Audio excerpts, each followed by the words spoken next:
Hello बच्चों, क्या हाल चाल हैं आप लोगों के। उम्मीद करता हूं कि सब मजे से होंगे। तो आज बेटे हम लोग बात करने वाले हैं आपके 10वें चैप्टर की दूसरी एक्सरसाइज सदिश बीजगणित। पिछले 2 लेक्चर से चल रहा है बेसिकली, और इस एक्सरसाइज का इंट्रोडक्शन भी हमने कर लिया है। तो आज इसके क्वेश्चंस हम लोग सॉल्व करेंगे, और पहले 7 क्वेश्चन बच्चों मैंने लिख दिए हैं। पहला क्वेश्चन यहाँ, क्योंकि पहला नंबर इसी का है। उसके बाद में दूसरा, तीसरा, चौथा, पांचवा, छठा, 7 सवाल मैंने एक बार बोर्ड पे लिख लिए हैं। तो बहुत छोटे छोटे बड़े प्यारे प्यारे क्वेश्चंस हैं, और अगर इंट्रोडक्शन आपने देख लिया होगा तो आप लोगों ने खुद से कर दिए होंगे। ठीक है, नहीं देखा है तो चलो इन क्वेश्चंस को आप यहां से भी समझ सकते हो, इंट्रोडक्शन में भी आपको जाने की जरूरत नहीं पड़ेगी। लेकिन अगर देख लेंगे तो बेहतर है, क्योंकि फिर आप इन क्वेश्चंस को खुद से ही कर देंगे, कोई मतलब ही नहीं रह जाएगा इस लेक्चर को देखने का। तो पहला काम तो ये करें, लेक्चर को पॉज करें और खुद से इन सवालों को लगाएं। प्रैक्टिस आप लोगों की तभी होगी जब अपने हाथ से क्वेश्चंस करोगे, कॉन्फिडेंस तभी बढ़ेगा, तभी आप लोग पेपर में भी कर पाओगे। अदरवाइज मैं सारे सवाल हल कर दूं, उससे कोई फायदा नहीं होगा। ठीक है ना। तो चलिए बात करते हैं बच्चों, पहले सवाल से बात करते हैं, और हम लोग साथ साथ कुछ नोट लिखवाते हुए चलेंगे आप लोगों को। तो बच्चों वो नोट भी आप लोग लिखते हुए चलेंगे, क्योंकि वो नोट आगे के चैप्टर में भी काम में आने वाले हैं। ठीक है बच्चों। तो पहला सवाल है कि निम्नलिखित सदिशों के परिमाण परिकलन कीजिए। परिमाण का परिकलन कीजिए। परिमाण क्या होता है बेसिकली परिमाण क्या होता है। तो यहां पर ये नोट के लिए जगह मैंने बनाई है, थोड़ी राइटिंग यहां सही नहीं आती, लेकिन आ जाएगी, कोई बात नहीं। कि अगर हमारे पास में कोई बच्चों वेक्टर ए है, और वो वेक्टर कुछ इस तरीके से है, a1 a1 a2, क्या लिख रहा हूं यार, क्या लिख रहा हूं भाई बदतमीजी शुरू कर दी। वेक्टर ए जो है a1 i cap plus a2 j cap plus a3 k cap अगर हमारे पास में है, कोई वेक्टर है। मैंने आपको ये बताया था कि ये जो i j k हैं, बेसिकली इंट्रोडक्शन के अंदर हमने ये बात करी थी बच्चों, ये मूल बिंदु है, ये एक्स एक्स है, ये वाई एक्स है, और ये जेड एक्सेस है। ये जो आई कैप होता है, ये एक्स अक्ष की दिशा में एक मात्रक सदिश यानी कि यूनिट वेक्टर होता है, एकांक लंबाई का एक सदिश होता है। या ये कहें कि आई कैप बताता है कि हम लोग एक्स अक्ष की डायरेक्शन की बात कर रहे हैं। आई कैप बताता है किसकी दिशा, एक्स अक्ष की। ऐसे ही जे कैप आपका बताता है बच्चों, जे कैप आपको बताता है एक एकांक सदिश, किसकी दिशा बताता है, ये वाई अक्ष की दिशा बताता है।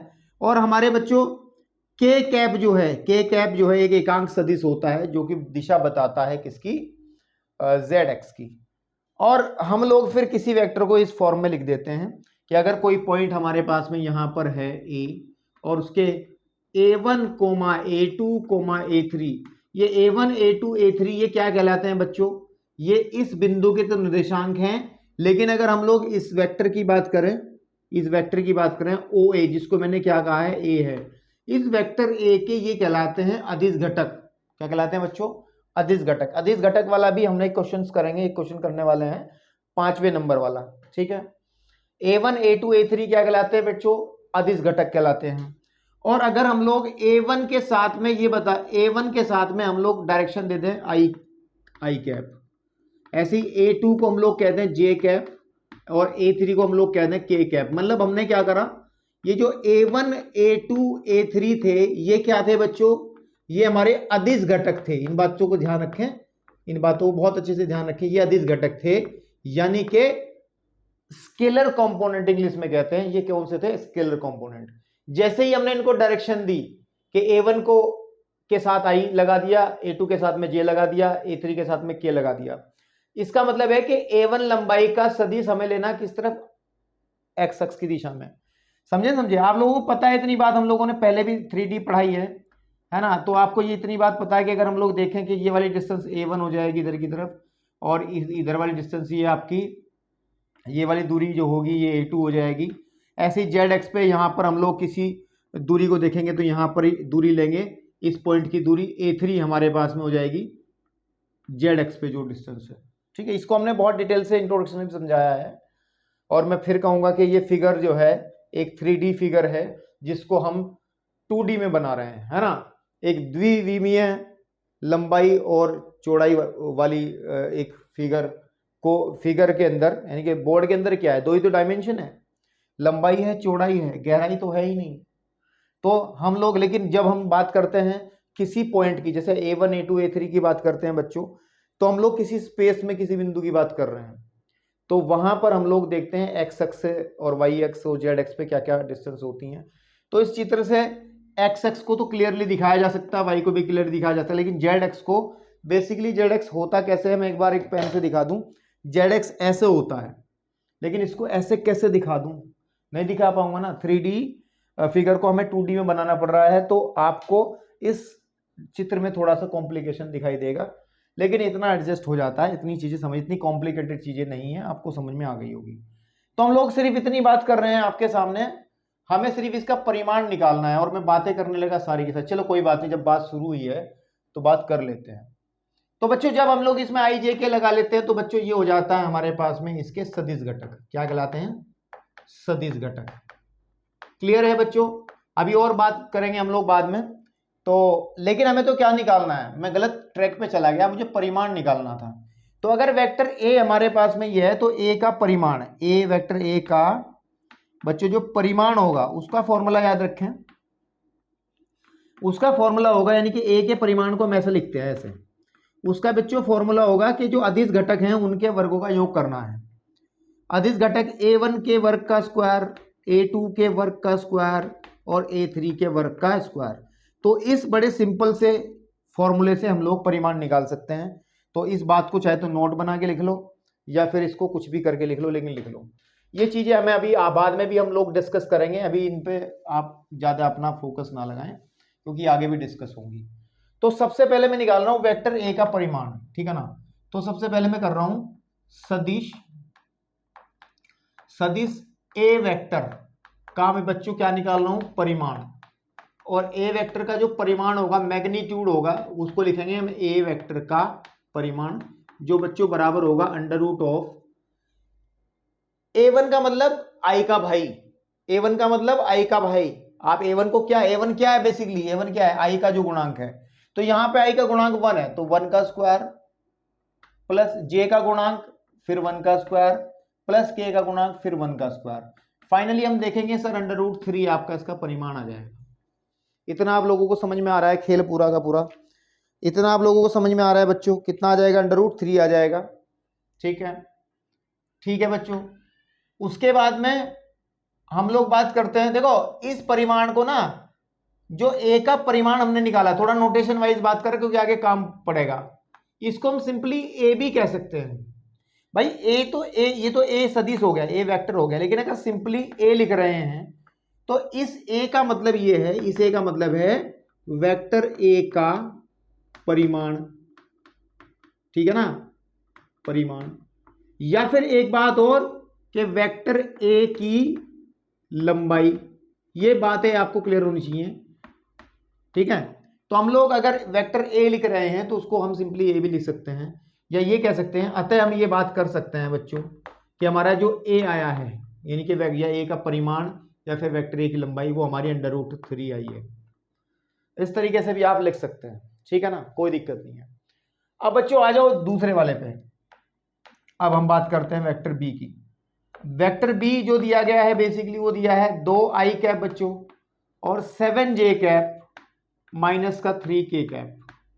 तो यहां से अगर हम लोग परिमाण निकालें, बी का परिमाण, वेक्टर बी का मैं बच्चों परिमाण निकाल रहा हूं, परिमाण जिसको लिखेंगे हम लोग सिंपली वेक्टर बी का परिमाण, और उसको सिंपली बी भी लिख सकते हैं, कोई दिक्कत नहीं है, छोड़ो आप निकाल दो डायरेक्ट। क्या सूत्र बताया हमने, आई के भाई का स्क्वायर 2 का स्क्वायर, जे के भाई का स्क्वायर, देखो जे का भाई माइनस का 7 है तो -7 पूरा लिखा जाएगा, प्लस के भाई का स्क्वायर -3 का स्क्वायर। इसको बच्चों आप कैलकुलेट करने बैठो तो यह आ जाएगा बच्चों 4 और 49 प्लस 9, तो आप देखोगे 53 और 9 हो गए 62, अंडर रूट 62 आ जाएगा, अंडर रूट 62 आ जाएगा। क्या मैं सही बात कर रहा हूं, क्या मैं सही बात कर रहा हूं, बिल्कुल सही बात कर रहा हूं, अंडर रूट 62 आपका सॉल्यूशन आ जाएगा। लास्ट वाला बचता है जो हमारे पास में, अब हम बात करते हैं बेटे लास्ट वाले पोर्शन की, और सी है। हमें पूरा डराने की कोशिश की गई है क्योंकि अंडर रूट से बच्चे डरते हैं, अंडर रूट से बच्चे डरते हैं, तो इन्होंने पूरी कोशिश करी है, लेकिन हम लोग डरने वाले नहीं हैं। इतना बड़ा खेल ये नहीं है, इतना बड़ा ये खेल नहीं है बच्चों। 1/√3 जे कैप -1/√3 बच्चों के कैप। तो आप ध्यान से देखें, वेक्टर सी बराबर हो जाएगा, मतलब वही बात के सी का परिमाण, वेक्टर सी का परिमाण जो हो जाएगा बच्चों, वो हो जाएगा वेक्टर सी का परिमाण ऐसे लिखा जाता है, और √ आई के भाई का स्क्वायर 1/√3 का होल स्क्वायर प्लस 1/√3 1/√3 का होल स्क्वायर प्लस माइनस का 1/√3 का होल स्क्वायर। आप इसको देखोगे आ जाएगा बच्चों 1/3 प्लस 1/3 प्लस 1/3। आप ध्यान देंगे तो आ जाएगा आपके पास में अंडर रूट के अंदर 3/3 3/3 3 एकम 3 √1 = 1। इसका मतलब जो वेक्टर सी है बच्चों, उसका जो मापांक है या फिर जो उसका परिमाण है वो 1 होगा। अच्छा एक बात सुनो, इसका मतलब ये कौन सा सदिश हुआ? इसका मतलब वेक्टर सी क्या है? वेक्टर सी एक मात्रक सदिश है। मात्रक सदिश की खास बात क्या होती है बच्चों, आपको पता है? यूनिट वेक्टर की खास बात क्या होती है बच्चों? यूनिट वेक्टर की खास बात होती है कि उसका परिमाण जो है वो 1 हो जाता है। और उसका परिमाण, अगर कोई कहे कि यूनिट वेक्टर बताइए, तो सीधी सी बात है मेरे बच्चों, आप आराम से बता दोगे कि ये एक यूनिट वेक्टर है। ठीक है, तो आपको क्लियर हो गया? इसका मतलब हमने पहला क्वेश्चन खत्म कर दिया। तो अब बच्चे बढ़ते हैं, इस वाले हिस्से में हमने और क्वेश्चंस लिखे हैं, इन बारे में बात करते हैं। तो फटाफट से एक बात करें कि आप नोट करना चाहें तो कर ले, अदरवाइज इसमें कुछ नोट करने लायक नहीं है, इसको आप खुद से ही कर लेंगे क्वेश्चंस को। इतनी बड़ी कोई रॉकेट साइंस, कोई ऐसी टेक्निकल चीज नहीं है। ठीक है, ये बड़ा ही सिंपल फॉर्मूला बेस्ड क्वेश्चंस हैं। ठीक है, ये कैसे है? Formula based. अब भाई साहब कह रहे हैं मेरे को क्वेश्चन नंबर 2 को पढ़ो आप, मैंने पहले ही लिख लिया था कि समान परिमाण, ठीक है ना, समान परिमाण वाले दो सदिशों के उदाहरण दो। आराम से प्यार से। परिमाण देखो क्या होता है, परिमाण होता है a1 square a2 square a3 square. तो इनके गुणांकों में फेरबदल कर ले। तो मैंने लिखा कि माना एक वेक्टर ले लिया, एक वेक्टर मैंने a ले लिया, सपोज कर लो, वो मैंने 3i कैप ले लिया, माइनस के j कैप ले लिया, प्लस के 5k कैप ले लिया। तो एक ऐसा वेक्टर बनाना है मेरे को b, है ना, जिसका परिमाण इसके बराबर हो। अच्छा इसका परिमाण कितना होगा? वेक्टर ए का परिमाण कितना होगा? अगर हम इस बारे में बात करें, वेक्टर ए का परिमाण अगर हम लोग निकालें, वेक्टर ए का परिमाण शॉर्टकट में मैं लिख दूंगा ऐसे करके, ये आ जाएगा बच्चों 3 का स्क्वायर प्लस -1 का स्क्वायर प्लस 5 का स्क्वायर। इतनी बात क्लियर हो रही है ना? परिमाण निकालना आपको आ गया ना, परिमाण कैसे निकलता है? ठीक है ना? तो बच्चों अगर इसको हम सॉल्व करें तो इसका परिमाण आ जाएगा 9 + 1 + 25, ये बेटे आ जाएगा 35। तो अब एक ऐसा वेक्टर हो रहा है, वैसे बनाए हजारों जा सकते हैं, करोड़ों जा सकते हैं, कितने ही बना लो, हमें एक ऐसा वेक्टर और लिखना है अपने मन से, बी वेक्टर, जिसका परिमाण यही हो। तो क्या फर्क पड़ रहा है? गुणांकों को बदल दो या चिन्ह बदल दो, दो तरीके हो सकते हैं। या तो इनके चिन्ह बदल दो, यहाँ चिन्ह बदलने से कोई फर्क पड़ेगा ही नहीं, क्योंकि देखो स्क्वायर हो रहा है, वर्ग होने पे माइनस भी लगाओगे तब भी प्लस ही रहेगा। या फिर इनके गुणांकों को आपस में चेंज कर दो। मैंने करा कि जैसे कि यहां में लिख दिया i कैप, यहां लिख दिया मैंने 3j कैप और प्लस के 5k कैप जो का, तो देखो दोनों सदिश अलग है। लेकिन अगर मैं b का परिमाण निकालूंगा बच्चों, आप देखोगे 1 का स्क्वायर प्लस -3 का स्क्वायर प्लस 5 का स्क्वायर, ये भी हमें बच्चों देगा 1 + 9 + 25। इसका मतलब ये भी √35 आ जाएगा। ऐसे आप बहुत बना सकते हो। सी लिख लो, कोई और लिख लो। आप कहोगे सर मैं तो ऐसे लिखूंगा 5i कैप माइनस का प्लस का 3j कैप और माइनस का k कैप या प्लस का k कैप, ये भी है। आप इसमें भी c का परिमाण निकालोगे बच्चों तो सीधी बात है 25 + 9 + 1 = ये भी 35 आ जाएगा। तो ऐसे बहुत एग्जाम्पल दिए जा सकते हैं। तो उसने 2 पूछा था, अपने मन से कोई भी 2 दे देना, जरूरी नहीं है कि वो मेरे वाले ही हो। ठीक है बच्चों, अब आप लोग इसको भी आपने कर लिया है, ठीक है ना, काटा नहीं करना है इसको, ये कर लिया है हमने, इसका मतलब तो हमने हमारे से नहीं हुआ है, हो गया। ठीक है, चलो अब हम लोगों को कह रहा है, ठीक है ना, हम लोगों को उसने कहा है कि ऐसे समान दिशा वाले, ये तो समान परिमाण वाले थे, तो मैं इसको रफ कर रहा हूं बच्चों, हमें तीसरे क्वेश्चन के अंदर जो बात करनी है वो बात करनी है कि समान दिशा वाले, और भैया ध्यान रखें समान दिशा वाले हम लोगों को ऐसे दो वेक्टर देखने हैं, ठीक है। एक मिनट भाई, पानी थोड़ा सा पी लें, उसके बाद आपसे बात करते हैं बच्चों। बहुत अच्छे अच्छे क्वेश्चन हैं ये सारे। चलिए बच्चों, तो बच्चों बात करते हैं तीसरे क्वेश्चन की। बहुत इजी है, हम लोगों को बात करनी है कि ऐसे दो विभिन्न सदिश, अलग अलग सदिशों की बात करनी है जिनकी डायरेक्शन सेम हो। अब डायरेक्शन सेम होने का मतलब ये है, हमने एक टॉपिक आपको पढ़ाया था द्विक कोसाइन, ठीक है ना। तो एक नोट बना करके लिखेंगे बच्चों, क्या लिखेंगे, नोट बना करके। यदि देखो इससे हम लोग समझ जाएंगे, यदि दो सदिशों के दो या दो से अधिक, दो या दो से अधिक, दो या दो से अधिक, ये नोट बड़ा इंपॉर्टेंट है बच्चों, दो से अधिक सदिशों की दिशा समान हो, की दिशा समान हो, तो उनके द्विक कोसाइन जो होते हैं, द्विक कोसाइन हमने पढ़ाया था पिछले 10.1 में पढ़ाया, 10.2 में भी हमने इंट्रोडक्शन में बताई बात, यहां भी बता देंगे तना मालूम। द्विक कोसाइन यानी कि अंग्रेजी में कहते हैं डायरेक्शन कोसाइन, डायरेक्शन कोसाइन समान होते हैं, ये बात ध्यान रखनी है, समान होते हैं, ठीक है बच्चों। और डायरेक्शन कोसाइन होता क्या है, इसके बारे में अगर हम बात करें कि यदि हमारे पास में कोई वेक्टर ए है इन फॉर्म, हमारे पास में a1i, a2j, a3k, ठीक है बच्चों, तो वेक्टर ए के द्विक कोसाइन जो होंगे, है ना, डायरेक्शन कोसाइन को मैं शॉर्टकट में डीसीज लिख दूंगा यार, डीसीज। डीसीज का मतलब है डायरेक्शन कोसाइन, डायरेक्शन कोसाइन मतलब द्विक कोसाइन, आपको ये बात ध्यान रहेगी। डीसीज की अगर मैं बात कर रहा हूं, है ना, डीसीज की अगर मैं बात कर रहा हूं बच्चों, तो इसका मतलब किसकी बात कर रहा हूं मैं, इसका मतलब किसकी बात कर रहा हूं, डायरेक्शन कोसाइंस की बात कर रहा हूं, यानी कि द्विक कोसाइन डीसीज, ठीक है ना। डीसीज ए के डीसीज जो होंगे, के डीसीज हमारे पास कैसे लिखे जाएंगे, एल होता है पहले वाला जो कि होता है a1 upon under root of a1 का स्क्वायर, a2 का स्क्वायर और प्लस a3 का स्क्वायर। ऐसे ही इसका दूसरा डायरेक्शन कोसाइन m होता है a2 अपॉन, ठीक है ना, अंडर रूट ऑफ a1 का स्क्वायर, a2 का स्क्वायर, a3 का स्क्वायर, ठीक है बच्चों।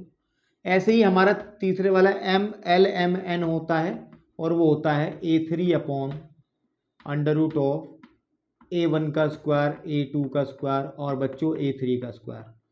तो अब मैं ये तो डिटेल मैंने बता दी डायरेक्शन कोसाइन के संबंध में, और ऊपर ये भी बता दिया कि बच्चों अगर हमारे पास में दो या दो से अधिक सदिशों की डायरेक्शन सेम हो जाए तो उनका द्विक कोसाइन इक्वल हो जाते हैं। तो बस एग्जाम्पल लिखते हैं, बहुत तेजी से एग्जाम्पल लिखते हैं। देखो उदाहरण दे रहे हैं, उसने उदाहरण नहीं देने को कहा ना, तो सपोज कर लो कि हमारे पास में एक वेक्टर हम ले लेते हैं, सिंपल लेते हैं i प्लस जे प्लस के, और बच्चों दूसरा वेक्टर ले लेते हैं हमारे पास में, मेरे कहने से ले लो 2i 2j 2k। यहां पे आप ना क्या करना है, आपको गुणांक सेम लेने हैं, गुणांक आपको क्या करने हैं, सेम लेने हैं। देखो यहां पे 1 1 1 है, ठीक है ना, यहां पर 1 1 1 है, तो कुछ ऐसा ही इसका ही मल्टीपल हमें लेना पड़ेगा, ठीक है ना, इसका ही मल्टीपल लेना पड़ेगा। मतलब अगर हम लोग दो कॉमन निकाल लेंगे तो सीधी बात है i कैप, j कैप और k कैप, तो ये अंदर की तरफ हमारा क्या बन जाएगा, ये 2a के बराबर हो जाएगा, यानी कि b जो है वो a का डबल है। तो इतनी बात से भी हम कह सकते हैं कि दोनों जो है एक ही दिशा में होंगे, ठीक है ना।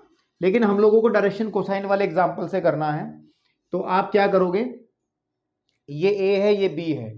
आग इसके डायरेक्शन कोसाइन निकालो पहले, ए के डीसी निकालो आप, पहले डीसीज निकालो, डीसीज। तो ए के डीसीज क्या हो जाएंगे बच्चों, एल निकालो पहले, एल आ जाएगा आपके पास में a1 a2 a3 1 है, 1 upon under root of 1 square 1 square 1 square, मतलब बच्चों 1 अपॉन अंडर रूट 3 आ गया। इसका जो हमारे पास में m आएगा वो आ जाएगा 1 अपॉन अंडर रूट 1 स्क्वायर और फिर 1 स्क्वायर, तो बच्चों ये भी 1/√3 आ जाएगा। फिर n आ जाएगा 1 अपॉन अंडर रूट 1 स्क्वायर, तो देखोगे 1 अपॉन अंडर रूट 3 आ जाएगा। आप L1 M1 N1 कह लो क्योंकि पहले के लिए है ये। अब आप लिखो इस वाले के डायरेक्शन को, बी वेक्टर बी के हम बच्चों डीसीज लिख रहे हैं, क्या लिख रहे हैं, डीसीज। L2 कह लो, L2 क्या आ जाएगा बच्चों, देखो A1 का काम करेगा 2, तो 2 बटा ये वाला फॉर्मूला लगा रहे हैं मैं, अंडर रूट ऑफ 2 का स्क्वायर प्लस 2 का स्क्वायर प्लस 2 का स्क्वायर, मतलब 2 बटे अंडर रूट 4 प्लस 4 प्लस 4, यानी क्या आ जाएगा 2 बटे 4 तिया 12 हो जाएंगे ना, 2 गुणे यहाँ देखो 12 हो जाएगा, 4 और 4 8 और 4 12, तो 12 को बच्चों हम लिख सकते हैं 2 बटा अंडर रूट 2 गुणे 2 गुणे 3, और आप कहोगे सर 2 बटे 2 बाहर आ जाएगा अंडर रूट 3, यहाँ से 2 से 2 कटा, तो आप क्या देख पा रहे हो उसमें, इसमें क्या देख पा रहे हो कि जो आपका L2 है ना बच्चों वो आ जाएगा 1/√3। देखो पहले वाला तो मैच करेगा ना, L1 बराबर L2 हो गया।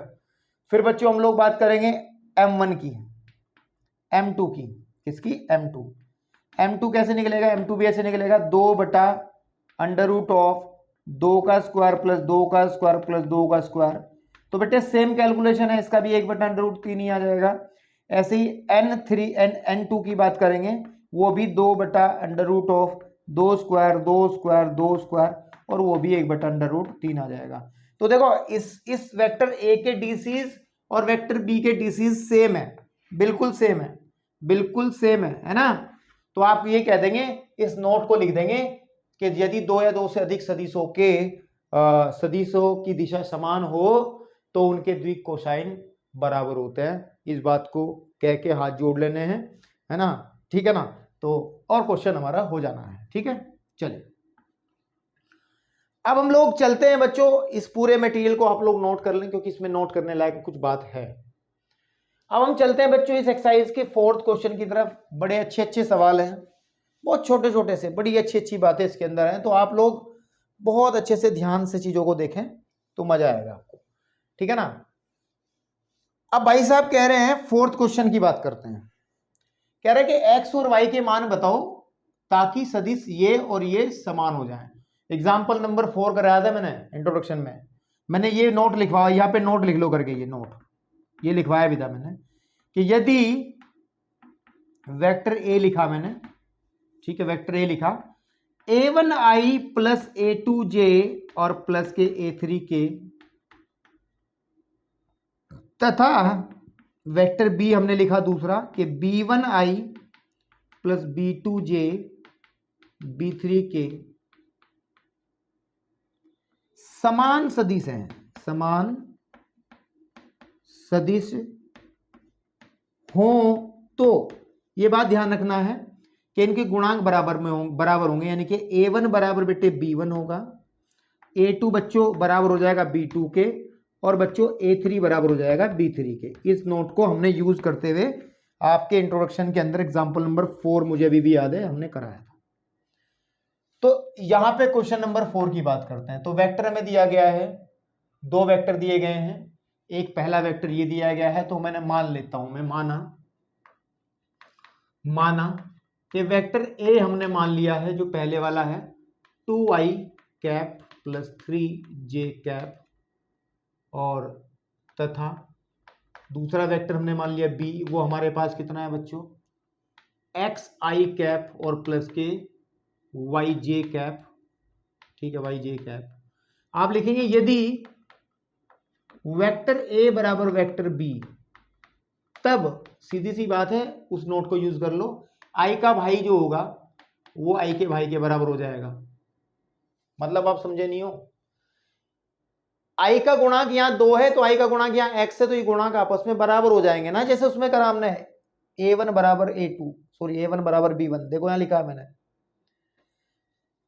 इसका मतलब ये हो गया कि हमारे पास में x की जो वैल्यू है वो 2 आ जाएगी। साथ ही हमने देखेंगे कि 3 बराबर हमारा y हो जाएगा, तो बेटे y की वैल्यू हमारी 3 आ जाएगी। इतना काम है, बाकी सब कुछ नहीं है ना, खत्म हो गया ये भी क्वेश्चन। ओके, नोट करिए बेटा, इसमें मुझे थोड़ी और बात करनी होगी, और ठीक है ना। चलिए बात करते हैं। देखो रफ कर दूं इसको मैं, हाँ कुछ था ही नहीं तो रफ करने में आप मना ही नहीं करोगे मुझे। क्वेश्चन नंबर 5 की अगर बेटे हम डिटेल से बात करें, कह रहा है कि यदि सदिश का प्रारंभिक बिंदु, हम मान लेते हैं कोई सदिश है हमारे पास में, ये बिंदु ए दिया है, माना हम लोगों को जो दिया गया है बिंदु ए दिया गया है, और बिंदु ए क्या है, वो 2,1 है। क्या है बच्चों, 2,1 प्रारंभिक बिंदु, प्रारंभिक बिंदु। सवाल देखो, सवाल क्या कह रहा है, पहले सवाल पढ़ लेते हैं। कह रहा है कि एक सदिश का प्रारंभिक बिंदु ये है और अंतिम बिंदु ये है। इस सदिश के आपको अदिश घटक बताने बच्चों, और सदिश घटक बताने। तो अदिश सदिश घटकों के वैसे बारे में चर्चा हमने पहले ही क्वेश्चन में जबरदस्ती कर ली, वैसे यहां करनी चाहिए थी, चलो यहीं कर लेते हैं, कोई दिक्कत नहीं है। तो माना ए जो है हमारा प्रारंभिक बिंदु, तथा बी जो है बच्चों, बी कितना दिया है इन्होंने, माइनस का 5,7, माइनस का 5,7। अंतिम का मतलब सीधी बात है टर्मिनल पॉइंट है, बिंदु है, ठीक है, ठीक है ना। एक सदिश का प्रारंभिक बिंदु यह है, तो इसका मतलब सदिश क्या बनेगा, सदिश कैसे बनेगा, सदिश बनेगा ए बी, ये सदिश बनेगा। क्लियर है आपको, सदिश ए बी बनेगा। लेकिन पहले हमें सदिश ए बी ज्ञात करना पड़ेगा। तो हम लोगों ने एक बात बताई थी आपको कि अगर हमारे पास में हमें ए बी निकालना है, तो सीधा फॉर्मूला याद रखना था कि बी का स्थिति सदिश, ठीक है ना, यहीं पे लिख लो ना, तो हिस्सा है, यहां लिख लेंगे हम लोग। ए बी वेक्टर अगर ज्ञात करना है तो इसके लिए हमने फॉर्मूला बताया था इंट्रोडक्शन के अंदर कि बी का स्थिति सदिश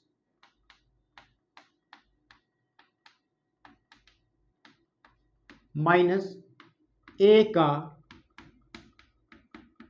स्थिति सदिश। ये हमने चलते चलते इंट्रोडक्शन में बताया था आप लोगों को कि अगर आपको कभी ए बी निकालना पड़े, अगर कभी पी क्यू निकालना पड़े, तो पहले हम क्यू का स्थिति सदिश लिखेंगे और फिर हम पी का स्थिति सदिश लिखेंगे और घटा देंगे। और स्थिति सदिश को कैसे लिखते हैं बच्चा, स्थिति सदिश को हमेशा मूल बिंदु के सापेक्ष लिखते हैं।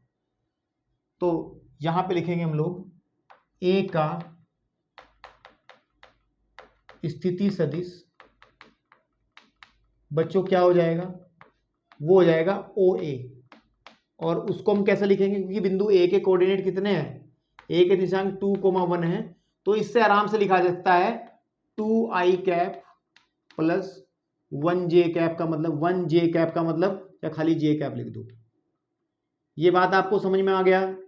हमने आपको समझाया था कि अगर किसी पॉइंट के कोऑर्डिनेट, कोई पॉइंट हमें P दे दिया गया और 3,4,7 है, क्योंकि इसमें केवल x और y की टर्म्स दी हैं तो कोई दिक्कत नहीं है। तो अगर इसका स्थिति सदिश लिखेंगे, पोजीशन वेक्टर लिखेंगे P का, तो OP लिखा जाएगा। और उसको लिखने का तरीका है, पहले वाले ये अदिश घटक हो जाएंगे, 3, 4, 7 अदिश घटक है, इनको सदिश बनाते हुए जोड़ देंगे, मतलब कि 3i cap plus 4j cap plus 7k cap. ऐसे अगर कोई पॉइंट आपको दे दिया गया तो उससे हम लोग स्थिति सदिश से बना सकते हैं, ठीक है बच्चों। इसी तरीके से अगर हम लोग देखें बी का स्थिति सदिश लिख लेते हैं, ठीक है, बी का हम लोग क्या लिख लेंगे बच्चों, स्थिति सदिश लिखेंगे। तो बी का स्थिति सदिश हमारे पास में बच्चों ओ बी हो जाएगा, और वो बराबर हो जाएगा हमारा बराबर हो जाएगा बच्चों, क्योंकि इसके पॉइंट के कोऑर्डिनेट हमें -5,7 दिए हैं, तो माइनस का 5i है ना प्लस 7j। आपको ये बात समझ में आ रही है? क्योंकि देखो आपको कोई भी पॉइंट हम लिख रहे हैं 7,3 लिख रहा हूं मैं, तो ये वैल्यू किसकी है? x की है। ये x अक्ष की दिशा में है, ये y की है, और x अक्ष की दिशा में हमारा जो एकांक सदिश हम लेते हैं मात्रक से y कैप लेते हैं, तो इसमें हमेशा i से मल्टीप्लाई होती है, इसमें हमेशा j से। कभी अगर z आ जाता, यानी कि यहाँ पे 8 आ जाता, कोई और नंबर है, तो उसमें हम इस तीसरे वाले हम k से मल्टीप्लाई करते। तो हम लोगों ने दोनों के स्थिति सदिश देख लिए। अब हम निकालते हैं ए बी। अब हम क्या निकालेंगे बच्चों? ए बी निकालेंगे, और ए बी का फॉर्मूला मैंने अभी बताया था कि बी का स्थिति सदिश यानी कि ओ बी माइनस ए का स्थिति सदिश ओ ए। तो बेटे ए बी बराबर निकलेगा, ओ बी कितना है? माइनस का 5i प्लस का 7j minus 2i cap plus का j कैप। तो बच्चों माइनस का 5i कैप प्लस का 7j कैप, माइनस के अंदर मल्टीप्लाई करेंगे, माइनस का 2i कैप माइनस का j कैप। तो बेटे इसे हल करेंगे, ये हमारा वेक्टर ए बी निकल जाएगा। ये क्या निकल जाएगा? ए बी निकल जाएगा। तो ये बच्चों आ जाएगा, देखो 5i माइनस के 2i, तो माइनस क्या आ जाएगा? 7i कैप प्लस के 7j माइनस का 1j, तो घट जाएगा 6j कैप आ जाएगा। ये वो वेक्टर है, एक सदिश जो हमें चाहिए था वो आ गया।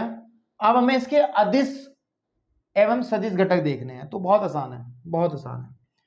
वेक्टर ए बी के हम लोग रखेंगे बेटा अदिश घटक। हमने इंट्रोडक्शन में बहुत अच्छे समझाया था अदिश घटक। तो अदिश घटक जो होंगे बच्चा वो होंगे माइनस कोमा, है ना। अदिश घटक कैसे लिखेंगे हम लोग? यहाँ बिंदी लगा लेंगे, ऐसे लगा लेंगे, ऐसे करके चिन्ह।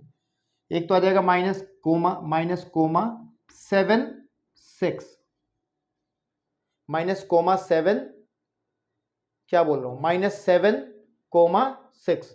तो ये इसके अदिश घटक हो गए। अदिश घटक का मतलब जो i का गुणांक है और जो y का गुणांक है। लेकिन वेक्टर ए बी के बेटा हम लोग अगर हम लोग सदिश घटकों की बात करेंगे,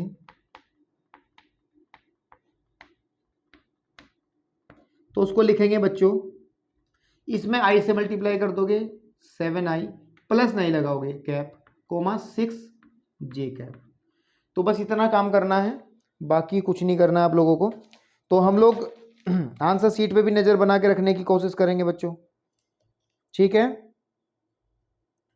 तो सदिश और अदिश हमने देख लिए हैं इसके घटक, ठीक है। तो चलिए अब आप चलते हैं क्वेश्चन नंबर 6 के पास में। और कहा है उसने कि बच्चों वेक्टर ए दिया है, वेक्टर बी दिया है, वेक्टर सी दिया है, ठीक है। तो हमें इनको योग करना है, तो मैं इसको हटा रहा हूं जरा, इसको मैं क्या कर रहा हूं? हटा रहा हूं। ये अच्छे से समझ लेना, इसका काम बहुत ज्यादा हम लोग इस्तेमाल में लाएंगे आगे भी।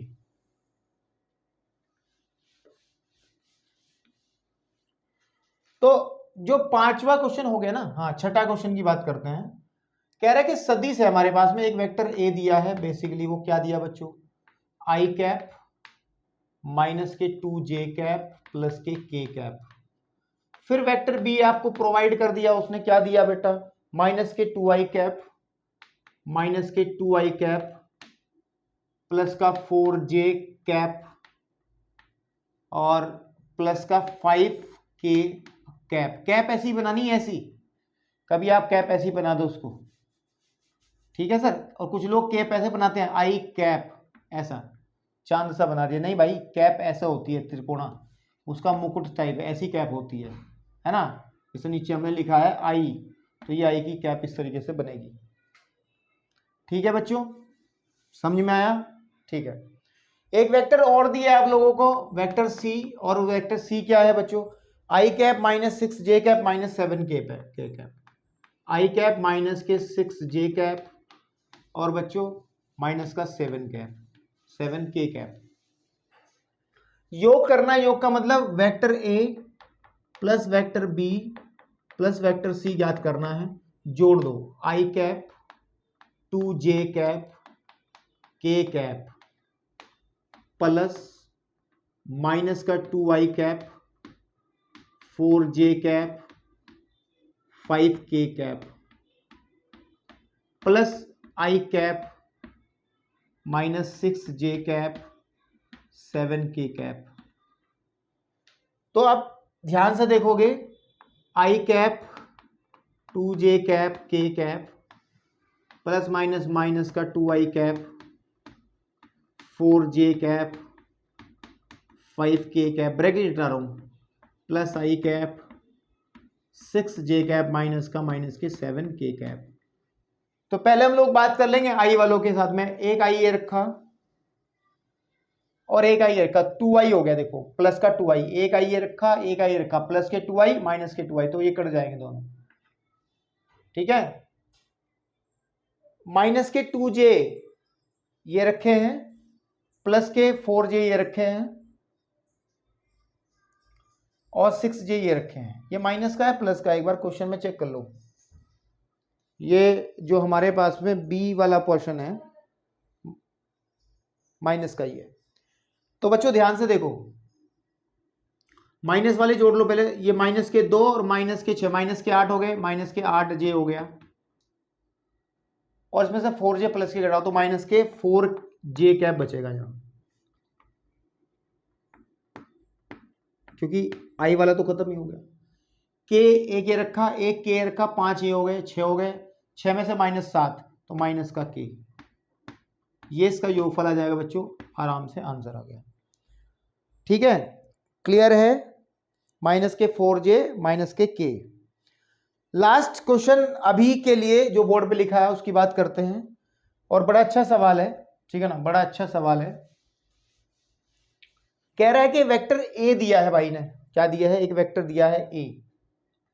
7th क्वेश्चन की मैं बात कर रहा हूं कि वेक्टर ए दिया है और वो ए दिया है हमारे पास में आई कैप प्लस का जे कैप प्लस का 2k कैप, ठीक है, के अनुदिश मात्रक सदिश हमें बताना है। तो मात्रक सदिश कैसे बताया जाता है, देखो मात्रक सदिश के लिए आप ध्यान दें, वेक्टर ए का ए की दिशा में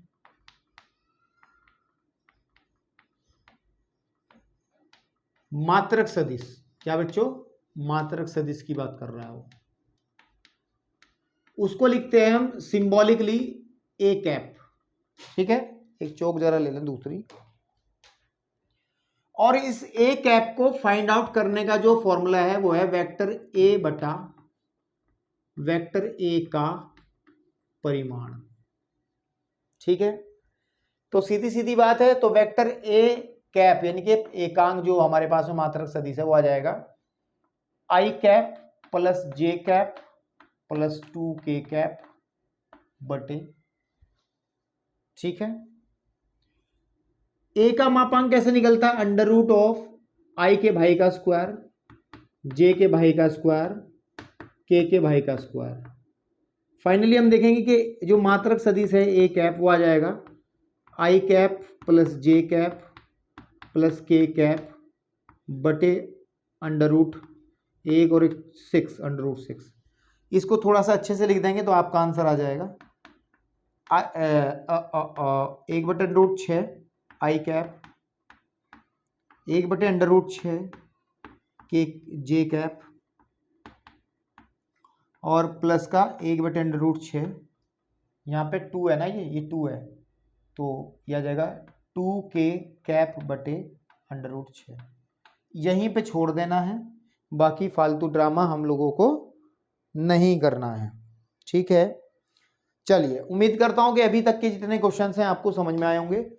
आगे के क्वेश्चन मैं आपके सामने लिख देता हूं पहले, फिर हम सॉल्व करेंगे आगे की तरफ।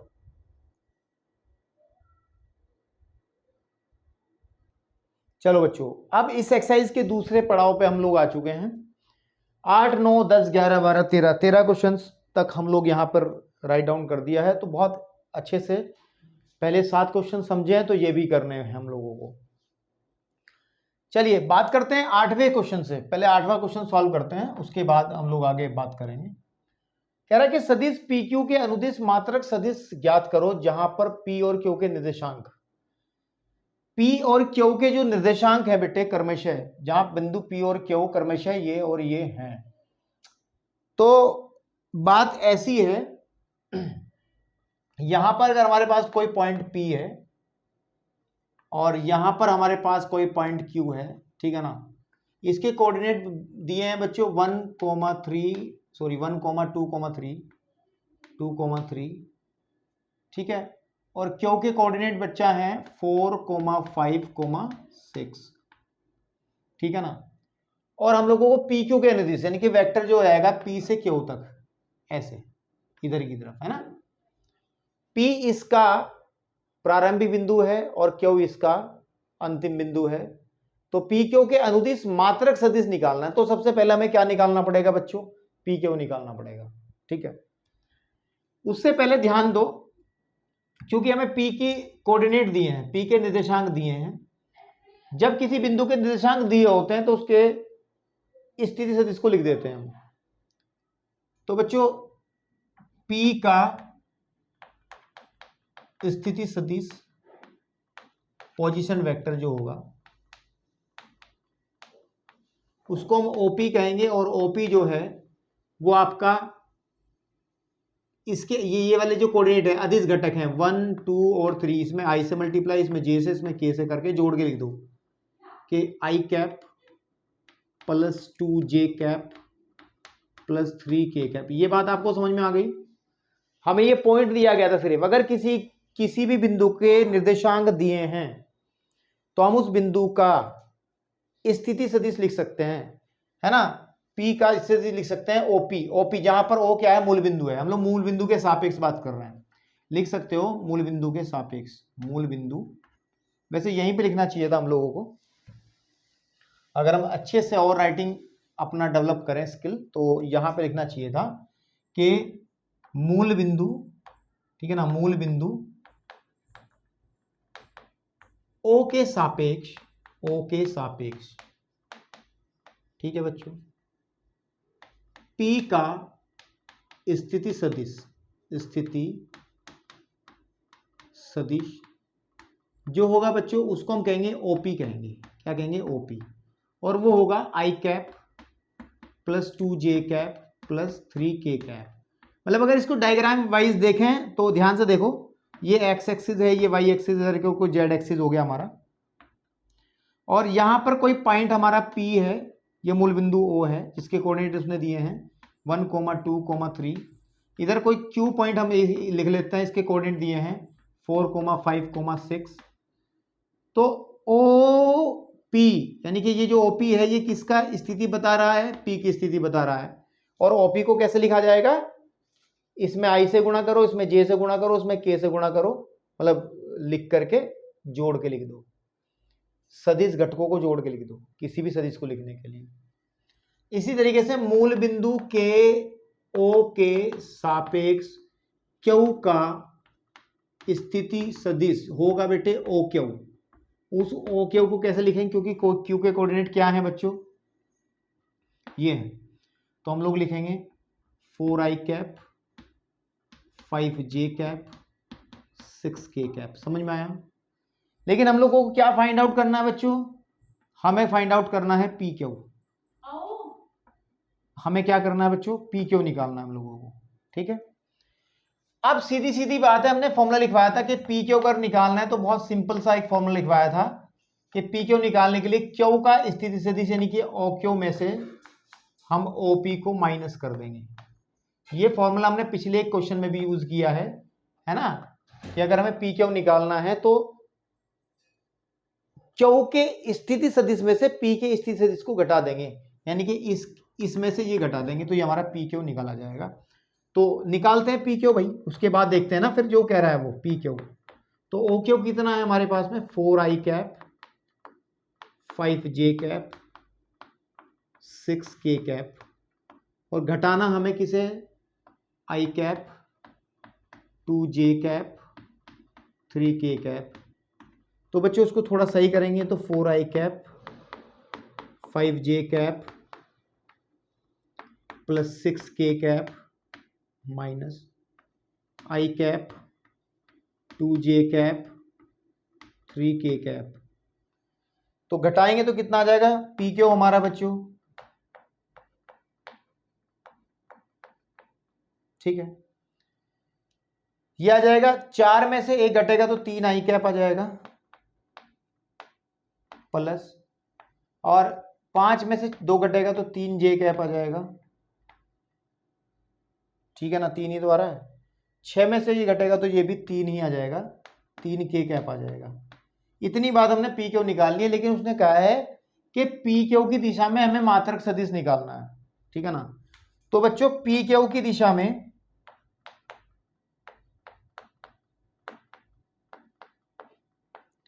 मात्रक सदिश कैसे निकलेगा जानते हो? अरे अभी भी करके आए हैं। हमने क्या कहा था, ए की दिशा में ए का मात्रक सदिश क्या होता था, वेक्टर ए बटा ए का मापांक यानी कि परिमाण। तो इसका मतलब वेक्टर पी क्यू बटे वेक्टर पी क्यू का हम लोग क्या कर लेंगे, परिमाण। तो बच्चों यहां लिख रहा हूं मैं, वेक्टर पी कितना निकाला हमने, 3 आई कैप प्लस 3 जे कैप प्लस 3 के कैप बटे अंडर रूट के अंदर आ जाएगा आई के भाई का स्क्वायर, जे के भाई का स्क्वायर, के भाई का स्क्वायर। 9 या 27, तो 3 कॉमन निकालो, आई कैप जे कैप के कैप बटे आ जाएगा 9 या 27, तो 3 अंडर रूट 3 आ जाएगा। ये 27 को लिखेंगे, 3 से 3 कटेगा, यह आ जाएगा 1 बटे अंडर रूट 3 आई कैप, 1 बटे अंडर रूट 3 जे कैप, और बेटा 1 बटे अंडर रूट 3 के कैप। मैं पहले भी चिल्ला चिल्ला के बता चुका हूं कि जो मात्रक सदिश होता है उसका मापांक, उसका जो मात्रक सदिश का जो परिमाण है वो 1 होता है, और मात्रक सदिश सही मायने में दिशा बताने का काम करता है। तो हम लोगों ने सही मायने में ये है कि पी क्यू की दिशा निकाल ली, पी क्यू की दिशा ये है। क्लियर है आप लोगों को? क्लियर हो गया? तो बस भाई इतना ही आपको ये 8वें क्वेश्चन में करना था और कुछ नहीं करना था। 8वें क्वेश्चन के अंदर इतना ही हम लोगों को काम करना था, ठीक है बच्चों? ओके, तो अब हम चलते हैं अपने 9वें क्वेश्चन की तरफ। इसको आप नोट कर लो, हो सके तो इस चित्र को, ये वाला चित्र ना बनाओ कभी, ये वाला चित्र बनाओ तो ज्यादा मजा आएगा, ठीक है ना। ये वाला चित्र बनाओ, ज्यादा मजा आएगा। ये वाला चित्र देखो बंद, हमने पहले क्या किया, हम सिर्फ ये रेखा बना रहे हैं खाली। अगर आप ये दिखाई दो ओ वगैरह तो ये सब क्लियर हो जाएगा आपको कहां से क्या आ रहा है, ठीक है। तो चलो रफ करते हैं, अब चलते हैं सवाल नंबर 9 की तरफ, ठीक है। भाई साहब कह रहे हैं कि देखो 9वें क्वेश्चन के अंदर क्या बात कर रहा है वो, कि ये दिए हुए सदिशों ए दिया है हमारे पास में ये, और दिया बी सदिश दिया है ये, के लिए ए प्लस बी के अनुदिश मात्रक सदिश, वही काम करना है, इन दोनों को जोड़ना है। देखो थीम बता दें, इन दोनों को जोड़ करके जो वेक्टर आएगा उसका मात्रक सदिश। मतलब क्या है कि हमें ए जो दिया गया है बच्चों, वो दिया गया है 2i कैप माइनस का जे कैप और प्लस का 2k कैप, और जो बी वेक्टर दिया है बच्चों वो दिया गया है माइनस का i कैप प्लस का जे कैप और माइनस का k कैप। तो मुझे पहले निकालना है a plus B, basically a plus B, ठीक है ना, a प्लस बी। तो a प्लस बी कैसे निकलेगा, इन दोनों को जोड़ेंगे हम कि 2i cap minus J cap plus 2k cap में हम जोड़ देंगे, तो जोड़ देंगे माइनस का i कैप प्लस का जे कैप माइनस का k कैप। तो बच्चों ये आ जाएगा हमारे पास में a प्लस बी जो है, ठीक है ना। मैं डायरेक्ट कर दे रहा हूं, 2i में से एक i घटेगा तो i बचेगा, आप लोग इसको करोगे तो समझ में आ जाएगा। माइनस का i प्लस का यहाँ भी माइनस का j प्लस का j, तो ये तो कैंसिल आउट हो जाएगा, और 2k में से k घटेगा तो आपका आ जाएगा प्लस का k, ठीक है। तो अब हम लोग क्या निकालना है, a प्लस बी के अनुदिश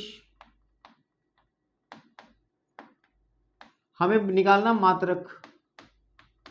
मात्रक सदिश। मात्रक सदिश को ध्यान रहे हैं, अंग्रेजी में बच्चों कहते हैं यूनिट वेक्टर। क्या कहते हैं, यूनिट वेक्टर इसको कहते हैं हम लोग।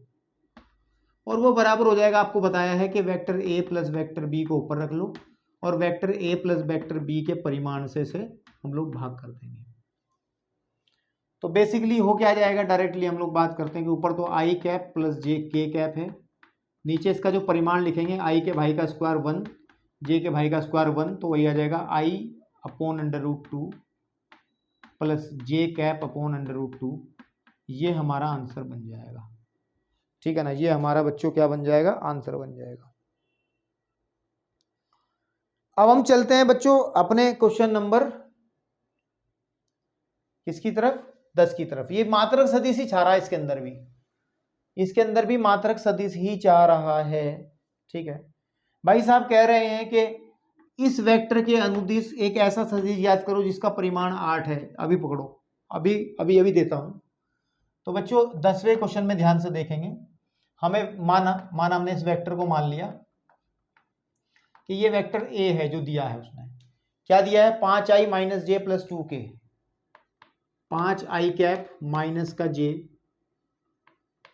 प्लस का 2k कैप के अनुदिश एक ऐसा वेक्टर निकालना जिसका परिमाण 8 इकाई हो। तो पहले हम लोग इसकी दिशा देखेंगे। परिमाण हमें दे दिया, देखो कोई भी सदिश क्या होता है बच्चों, किसी भी सदिश को हम लिखते हैं तो उसके अंदर दो चीजें होती हैं, एक होता है परिमाण और बच्चों एक होती है दिशा, एक होती है दिशा, प्लस लगा लो दिशा, है ना, या कोमा लगा लो दिशा, प्लस लगाना उचित नहीं है। तो परिमाण उसने 8 दे दिया मुझे, परिमाण उसने कितना दे दिया, 8। तो बस मुझे दिशा निकालनी है, और दिशा कौन बताएगा, दिशा बताएगा मात्रक सदिश। ठीक है, यानी कि दिशा बताएगा ए कैप। तो आंसर जो लिखा जाएगा वो लिखा जाएगा 8a कैप, ये हमारा आंसर बन जाएगा। लेकिन हमें ए कैप निकालना पड़ेगा। हमने इस वेक्टर को मान लिया तो इसकी दिशा में मात्रक सदिश निकालेंगे। तो ए कैप कितना आ जाएगा बच्चों, वो आ जाएगा वेक्टर ए अपॉन ए का परिमाण। तो बच्चों आ जाएगा 5i कैप जे कैप प्लस के 2k cap upon under root of आई के भाई का स्क्वायर 25, जे के भाई का स्क्वायर -1 का स्क्वायर, ऐसे लिख लो चलो एक बार, 5 का स्क्वायर प्लस -1 का स्क्वायर प्लस 2 का स्क्वायर। तो यहां से अगर हम ध्यान से देखें तो ए कैप बेटे क्या आ जाएगा हमारा, 5i कैप आ जाएगा माइनस जे कैप और प्लस के 2k कैप। ठीक है, ठीक है ना आपके पास में। तो बटे में कितना आ जाएगा यहाँ पे, 25 प्लस 1 प्लस के 4, यह आ जाएगा √30, है ना आपके पास में, कितना आ जाएगा √30। तो उसको लिख देंगे 5 बटे √30 आई कैप, 1 बटे √30 जे कैप, 2 बटे √30 के कैप। तो हमने क्या निकाला, हमने निकाला ए की दिशा में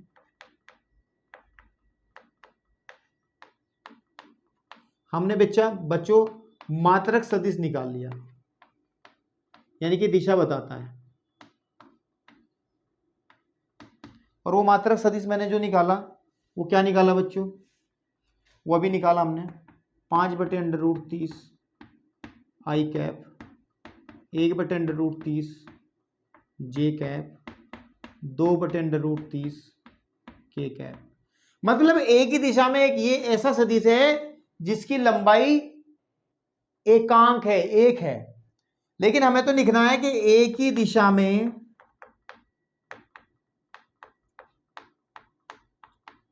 8 मात्रक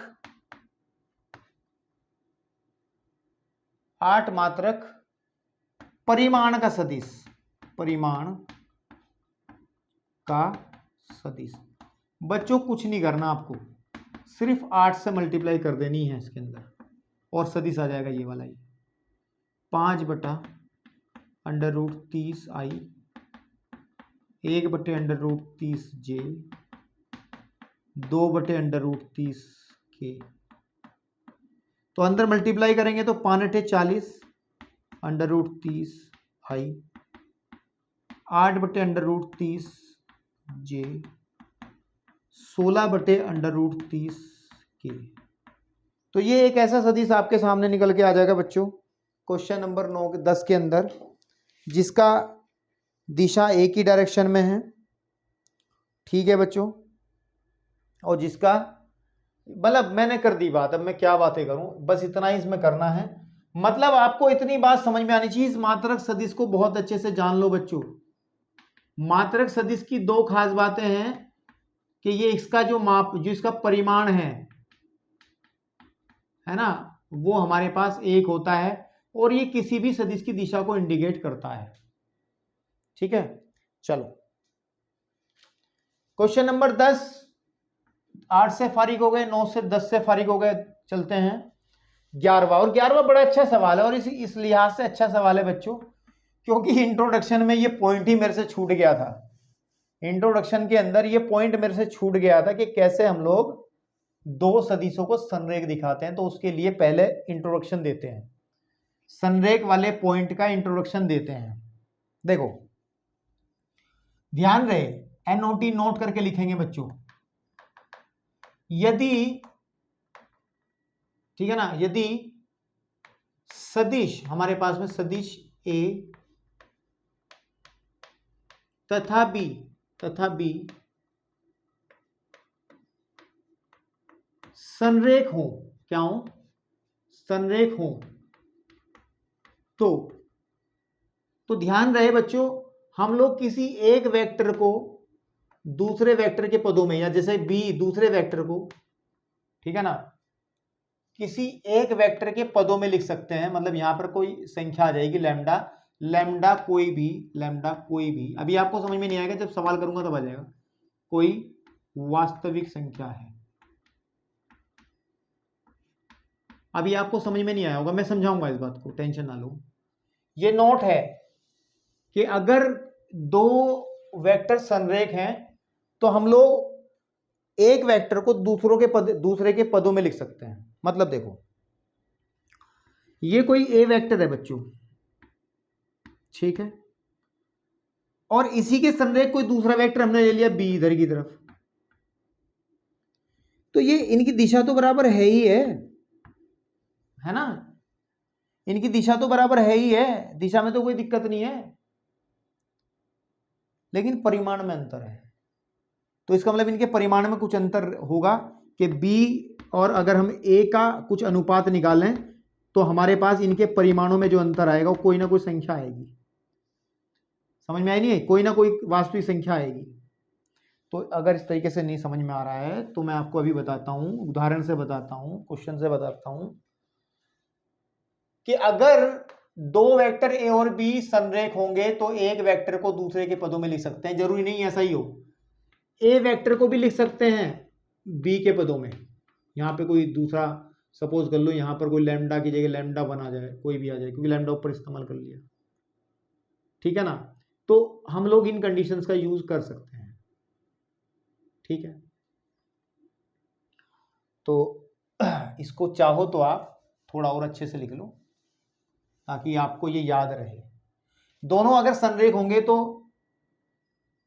ए को हम लोग लिख सकते हैं लैम्डा बी के पदों में, लैम्डा वन कह लो, या फिर या ऐसा भी कह सकते हैं कि बी को हम लोग लिख सकते हैं लैम्डा टू यूज कर लो ए के पदों में, है ना।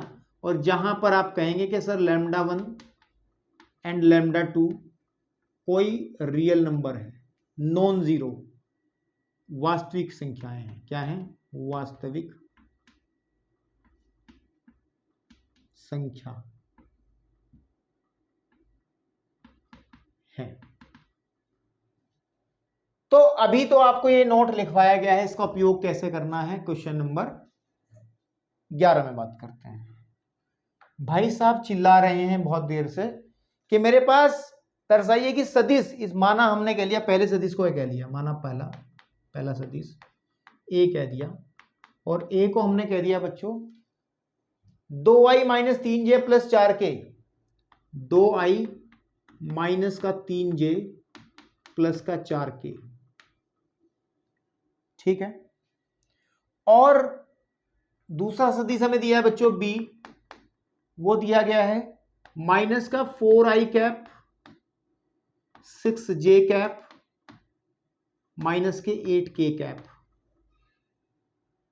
अब ध्यान से देखो, हमें ये कंडीशन बनानी, अगर ये संरेख हैं तो किसी एक को दूसरे के पदों में बनाना जो कि दिख रहा है। अब देखो हम अगर b को ध्यान से देखें तो बच्चों उसमें से -2 कॉमन निकालो, यहां बचेगा 2i cap -3j cap plus के -4k कैप प्लस के 4k कैप।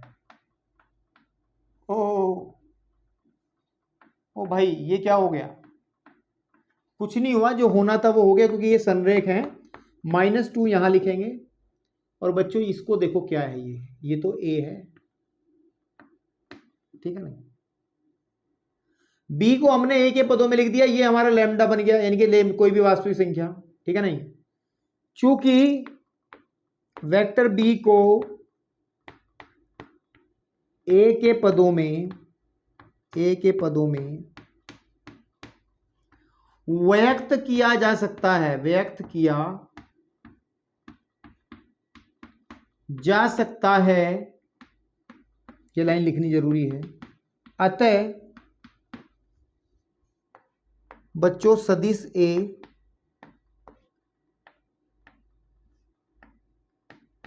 तथा b संरेख यानी के कोलिनियर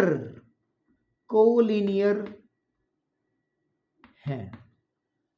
बस इस नोट को याद रखो, इंट्रोडक्शन के अंदर कोई जिक्र नहीं हो पाया था इसका, छूट गया था मेरे से ये टॉपिक, तो आप लोग इस एग्जांपल से समझ गए होंगे, उम्मीद करता हूं।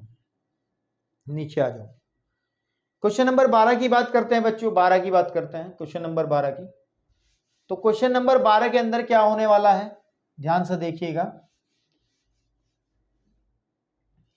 कह रहा है कि सदिश दिया है हमें कोई, 12वां क्वेश्चन, और सदिश दिया है मेरे को, इसको मैं कह लेता हूं ए दिया है, माना हमने इसको ए कह दिया, जो सदिश दिया ए, और वो है i cap plus 2j cap plus 3k cap, i cap plus 2j cap plus 3k cap के द्विक कोसाइन निकालो। द्विक कोसाइन मतलब L निकालना है, M निकालना है, ठीक है। तो L निकालना है, L होता है A1 अपॉन वेक्टर A का मापांक, है ना। तो निकालो A1 क्या आ जाएगा, A1 क्या होता है बेसिकली, A1 होता है I का भाई, ठीक है ना। तो लिख लेंगे चाहे तो डब्बा बना के कि यदि वेक्टर A बराबर हम लोग ले लें A1i plus A2j plus A3k, तब वेक्टर A के डीसीज यानी कि डायरेक्शन कोसाइन L हो जाएगा A1 अपॉन वेक्टर A का मापांक, M हो जाएगा A2 अपॉन वेक्टर A का मापांक, ठीक है बच्चों, और N हो जाएगा A3 अपॉन वेक्टर A का मापांक। तो इस वाले बात का इस्तेमाल हम लोग करने वाले हैं, ठीक है नहीं। अब आ जाओ, वेक्टर A बराबर i cap 2j cap 3k cap के डायरेक्शन कोसाइंस यानी कि द्विक कोसाइंस L निकालो। पहले L होगा A1 क्या है, 1 है, तो 1 अपॉन अंडर रूट ऑफ इसका मापांक, ठीक है, इसका मापांक 1 का स्क्वायर 2 का स्क्वायर 3 का स्क्वायर। तो बच्चों ये आ जाएगा 1 अपॉन अंडर रूट के अंदर आ जाएगा 1 प्लस 4 प्लस 9 आ जाएगा 1/√14 है। फिर इसका m निकालेंगे, m आ जाएगा A2 अपॉन यानी कि 2 upon under root of 1 square 2 square 3 square, तो बेटे 2/√14 आ जाएगा। फिर L आ जाएगा n आ जाएगा A3 अपॉन, A3 का काम करेगा 3 अपॉन अंडर रूट के अंदर 1 square 2 square 3 square is equal to 1 upon under root 3 upon under root 14 आ जाएगा, ठीक है। तो हम लोगों ने क्या निकाला बेटे, हमने निकाल दिया इसके द्विक कोसाइंस निकाल दिए, हमने इसके डायरेक्शन कोसाइन निकाल दिए हैं। क्वेश्चन नंबर कौन सा करा हमने बेटे अभी क्वेश्चन नंबर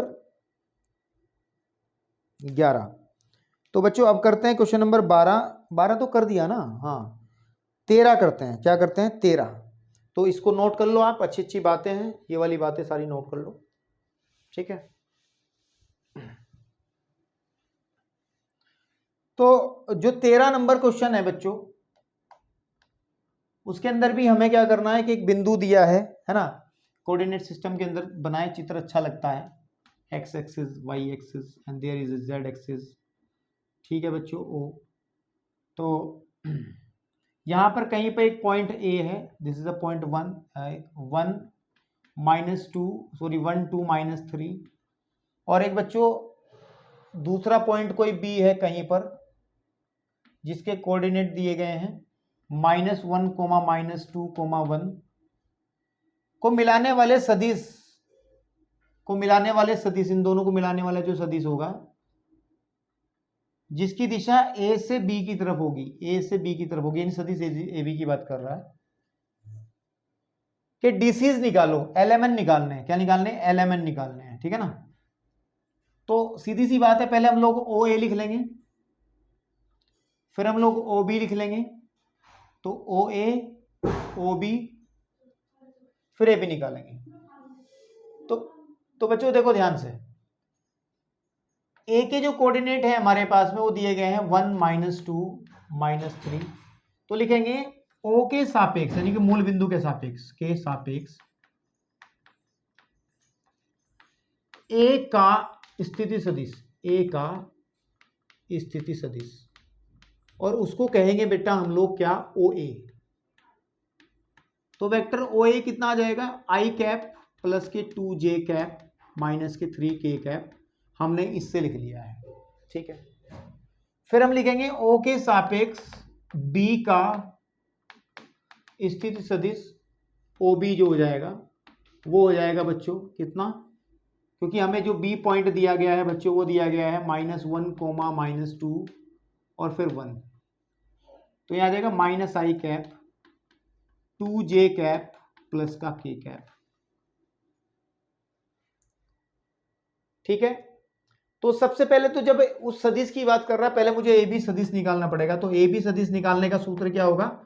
बी का स्थिति सदिश माइनस ए का स्थिति सदिश, ये हमने पहले भी यूज किया है। तो बच्चों हम लोग माइनस का आई कैप 2j कैप प्लस का k कैप में से हम लोग घटा देंगे आई कैप प्लस के 2j कैप माइनस के 3k कैप, और जब इसको हम लोग सॉल्व करेंगे तो माइनस का आई कैप 2j कैप और फिर k कैप माइनस का आई कैप माइनस का 2j कैप प्लस का 3k कैप, ये हमारा ए बी सदिश आ जाएगा। तो ए बी सदिश फाइनली क्या बनेगा उसको ध्यान देंगे, -i कैप तो माइनस के 2i कैप माइनस के 4j कैप और प्लस का 4k कैप। तो अब मुझे लिखने हैं ए बी के द्विक कोसाइन लिखने हैं, मुझे द्विक कोसाइन लिखने हैं, जो कि हमने पिछले क्वेश्चन में भी अभी करा है, तो L क्या लिखा जाएगा? L लिखा जाएगा माइनस का 2 अपॉन इसका मापांक, ठीक है, किसका? ए बी का मापांक, -2 अपॉन अंडर रूट में आ जाएगा -2 का स्क्वायर -4 का स्क्वायर और बच्चों 4 का स्क्वायर, तो उसको सोल्व करो, -2 अपॉन अंडर रूट में आ जाएगा 4 + 16 + 16, 16 दूनी 32 और 4 कितने हो गए? 36, है ना। 16 दूनी 32 और 4 हो गए 36, तो माइनस का 2 बटे अंडर रूट 36, यानी कि आ जाएगा माइनस के 2 बटे 6, यानी कि माइनस का 1/3। तो हम लोगों का पहला जो आया डायरेक्शन कोसाइन एल जो आया वो आया इतना। इसी तरीके से जो एम निकलेगा ना भाई, कैलकुलेशन तो सारी सेम ही रहेगी, वो आ जाएगी माइनस के 4/6, यानी कि -2/3। एन आ जाएगा 4/6, यानी कि प्लस का 2/3। तो ऐसे आप लोग इसके डायरेक्शन कोसाइंस के बारे में भी बातचीत कर सकते हो। तो ये क्वेश्चन नंबर कौन सा था बच्चों? क्वेश्चन नंबर था 13, ठीक है ना। -1/3 -2/3 और 2/3 आपके पास में। चलिए अब बच्चों एक लास्ट पड़ाव और बचा इस एक्सरसाइज का, उसको समाप्त करते हैं। जरा 1 मिनट का वेट करो। चलिए बच्चों अब बात करते हैं इस एक्सरसाइज के 14, 15, 16 और 17वें सवाल की।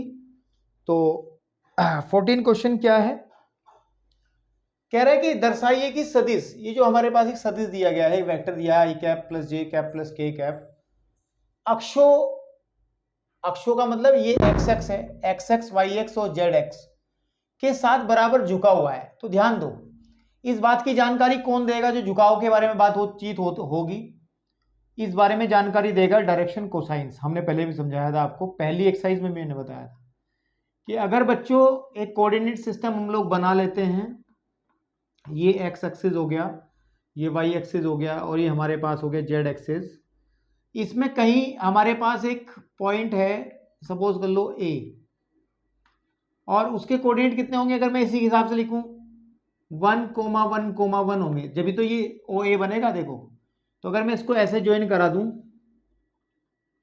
ये सीधी लाइन लग रही है आपको, तो थोड़ा सा इस पॉइंट को यहां ले लेते हैं, मतलब सीधी लाइन एक अजीब सा फील आता है ना फिर, तो 1,1,1 ऐसे कर लें तो हमारे पास बच्चों ये आ जाएगा ये वाला पॉइंट। ठीक है, तो अगर हम इस वाले वेक्टर को हम लोग ए कहें, माना बच्चों इस वाले वेक्टर को, इस ओ ए को मैंने ए वेक्टर कह लिया, माना हमारे पास में ये जो वेक्टर है इसको मैंने ए कह लिया, और ये आया हमारे आई कैप जे कैप और के कैप। इसका एक्स अक्ष से झुकाव कौन बताएगा, सपोज कर लो वो अल्फा है, वाई एक्स से झुकाव सपोज वो बीटा है, और जेड एक्स से झुकाव को मान लेते हैं हम लोग गामा है। तो हमें दिखाना है अल्फा बीटा गामा सेम होंगे। ठीक है, हमें दिखाना है बच्चों अल्फा बीटा गामा सेम होंगे, तो उसके लिए हमें क्या निकालना पड़ेगा बेटे, कॉस अल्फा निकालना पड़ेगा, जो कि हमारा डायरेक्शन कोसाइन होता है द्विक अनुपात, और बराबर होता है A1 अपॉन वेक्टर ए का मापांक। फिर हम लोग m निकालेंगे, वो कॉस बीटा हो जाएगा बच्चों, वो हो जाएगा A2 अपॉन वेक्टर मापांक, n आ जाएगा कॉस बीटा कोस गामा, बच्चों आ जाएगा A3 अपॉन, ये सब वैल्यूज बराबर आ जाएंगी। ठीक है, तो यहां पर जैसे ही उसने झुकाव की बात करी है, तो बच्चों मैं LMN का यूज नहीं करूंगा, मैं cos alpha cos beta cos gamma का यूज करूंगा। तो मैं सबसे पहले निकालता हूं कोस अल्फा, और कोस अल्फा हो जाएगा A1 अपॉन, A1 मतलब आई का भाई, 1 upon under root of 1 square plus 1 square plus 1 square, इसका मतलब 1 बटे अंडर रूट 3, यानी कि जो अल्फा आ जाएगा बेटे वो आ जाएगा कॉस इनवर्स ऑफ 1 बटे अंडर रूट 3, यानी कि एक्स अक्ष से झुकाव है ना, ये क्या है ओ एक्स से झुकाव है, ये क्या है बेटा ओ एक्स से झुकाव, ये हमने निकाल लिया ओ एक्स से झुकाव। अब निकालेंगे हम लोग कॉस बीटा, कॉस बीटा हो जाएगा जे का गुणांक 1 अपॉन अंडर रूट में फिर वही 1 स्क्वायर फिर 1 square which is equal to 1 upon under root आ जाएगा बेटा 3, और यहां से भी आप ये कहेंगे कि सर बीटा की वैल्यू भी हमारी cos inverse of 1 upon under root 3 आ जाएगी। और ये क्या बता रही है आपको, ये बता रही है बच्चों, ये बता रही है आपको, ठीक है ना, क्या बता रही है कि ये ओ वाई से झुकाव, यानी कि वाई एक्स से झुकाव बता रहा है, सेम आ रहा है ना झुकाव, सेम आ रहा है ना बच्चों। फिर ऐसे हम लोग कॉस गामा निकालेंगे, और वो भी आप देखोगे 1 बटे अंडर रूट 3 आ जाएगा, तो यहाँ गामा की जो वैल्यू है वो भी कॉस इनवर्स ऑफ 1 बटे अंडर रूट 3 आ जाएगी, और ये हमारा क्या है बच्चों, ये है ओ जेड से झुकाव। अब कुछ कहने लायक बचा नहीं है, उसने ये कहा था कि समान झुकाव है, तो हमने दिखा दिया है, बात खत्म। चलते हैं आगे की तरफ और करते हैं 15वें क्वेश्चन की बात हम लोग करते हैं। किसकी बात करते हैं बच्चों, 15वें क्वेश्चन की। तो चलिए आप लोग इसको अच्छे से नोट कर लें, ठीक है। 15वें क्वेश्चन को भी मैं ऐसा मानता हूं कि जब मैं इस टॉपिक को इंट्रोडक्शन में डिस्कस कर रहा था, अंत विभाजन और बाह्य विभाजन वाले टॉपिक को, तो मैंने शायद कुछ ज्यादा स्पीड पकड़ ली थी। मैंने बाद में रियलाइज करा, देखा तो नहीं है मैंने दोबारा अपना लेक्चर, वो मुझे लगा कि मैंने थोड़ा सा जल्दबाजी में वो टॉपिक पढ़ाया, तो मैं यहाँ थोड़ा समय दे दूंगा आपको। वो कह रहा है कि बिंदु हमारे पास में बच्चों P और Q है, ऐसे बना लेते हैं हम लोग। यहाँ पे सपोज कर लो बिंदु P है और हमारे पास दूसरा बिंदु क्यू है, यहाँ पे पी है, यहाँ पे क्यू है, इधर कहीं मूल बिंदु ले लेते हैं हम लोग, है ना, ओ है। अब बच्चों ध्यान से देखो, ये ओ क्यू भी दिया है, ओपी भी दिया है। आप ध्यान से देखोगे क्वेश्चन के अंदर हमें क्या दिया है, ओपी, देखो ये पी दिया है, इसका मतलब क्या है, क्वेश्चन के अंदर हमें क्या दे दिया गया बच्चों, 15वें क्वेश्चन में हमें दिया है पी का स्थिति सदिश, पी का स्थिति सदिश, और वो स्थिति सदिश क्या है बच्चों, उसको मैं ओपी कह लेता हूं, है ना, उसको मैं क्या लेता हूं, ओपी कह लेता हूं। तो ये हमारा ओपी हो गया, सपोज कर लो ये वाला ओपी हो गया, ये वाला। इस ओपी को ना एक काम करो, आप ए वेक्टर कह दो, थोड़ा सा और इजी समझ में आएगा आपको, इसको ए वेक्टर कह देते हैं। फिर कह रहे क्यू पॉइंट जो है उसका वो भी दिया है, तो हमें दिया गया है, ये दिया है, तथा लिख देंगे यहाँ पे, क्यू का स्थिति सदिश हमें दिया गया है ओ क्यू, और उसको लिखेंगे हम लोग बी कह देंगे, और वो वैल्यू क्या दी है वो तो लिख दो, ये दी गई है बच्चों I cap plus 2 J cap minus के कैप। ठीक है, सही चल रहा है सब। मुझे लगा कि मैंने कैमरा ऑन ही नहीं करा है, तो मैं डर गया, इतना मेहनत बिना कैमरा ऑन करे कर दी। तो ये वाली बात हो गई माइनस का आई कैप, और बेटा ये हो गया प्लस का जे कैप, और ये हो गया के कैप। ये क्वेश्चन में दिया है, ये पी का स्थिति सदिश है बेटा, ये क्यू का स्थिति सदिश यानी कि पोजीशन वेक्टर है, और इनको मिलाने वाली एक रेखा है बच्चों, इनको मिलाने वाली एक रेखा है। मिलाने वाली रेखा को 2:1, कितने अनुपात में, 2:1 में अंत विभाजन, पहले हम लोग फर्स्ट क्वेश्चन कर रहे हैं अंत विभाजन वाला। क्या कर रहे हैं बेटे, अंत विभाजन, अंत विभाजन। ठीक है, कह रहा कि अंत विभाजन करने वाले बिंदु, इसको भूल जाओ, वाई विभाजन भूल जाओ इसको अभी थोड़ी देर के लिए। अंत विभाजन करने वाले बिंदु आर का स्थिति सदिश ज्ञात करना है। तो यहां पर बच्चों कोई पॉइंट है हमारा आर, ठीक है, और जो इसको थोड़ा ऊपर ले लो क्योंकि 2:1 है ना, तो यहां पे ले लो, यहां पे जो इस रेखा को 2:1 में डिवाइड कर रहा है। तो बेटा इस ओ आर का हमें मतलब आर का स्थिति सदिश हमें निकालना है, यानी कि हमें निकालना है ओ आर। तो हम एक काम कर लेते हैं, इसको तो ए कह लिया, इसको हमने कह लिया बी, इस वाले ओ क्यू को हमने कह दिया बी, इस ओ आर को मैं सी वेक्टर कह देता हूं। ठीक है ना, क्या कह देता हूं, सी वेक्टर। तो हम लोग लिख लेते हैं कि माना बच्चों हमारा जो ओ आर वेक्टर है, यानी कि माना, ये कह लेते हैं माना आर का जो स्थिति सदिश है उसको हम लोग क्या कह देते हैं बच्चों, उसको हम लोग कह देते हैं, इसके ओ आर वेक्टर को हम लोग ओ सी कह देते हैं। क्या कह देते हैं, अरे यार क्या कह रहा हूं, सी वेक्टर कह देता हूं। ठीक है, अब अंत विभाजन के सूत्र पे चलो जरा, अब थोड़ा सा सूत्र पे आ जाओ, यहां पे सूत्र पे आ जाओ।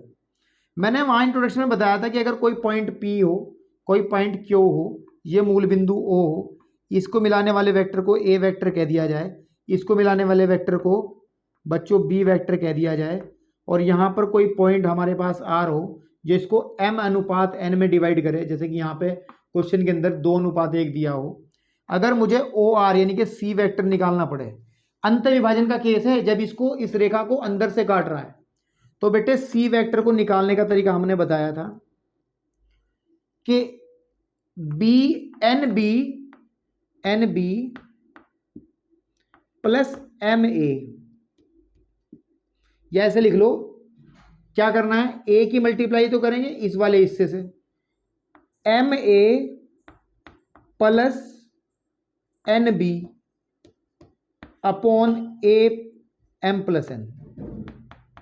तो ये पोजीशन वेक्टर निकल कर आ जाएगा किसका बच्चों, इस आर पॉइंट का। तो इस पॉइंट को हम यहां फॉर्मूला लिख लेंगे कि सी जो निकाला जाएगा वो निकाला जाएगा इस फॉर्मूले से, a vector plus N b vector upon m plus n. ठीक है, अब ध्यान दो, m की जो वैल्यू दी गई है वो 2 है तथा जो n की जो वैल्यू दी गई है बच्चों वो दी गई है 1। अतः अगर हम लोग बच्चों c निकालेंगे, वेक्टर c निकालेंगे तो आ जाएगा m की वैल्यू 2a और a का वैल्यू हम ऊपर लिख चुके हैं i कैप प्लस का 2j कैप माइनस का k cap plus 1 into minus का i कैप प्लस का j कैप प्लस का k कैप।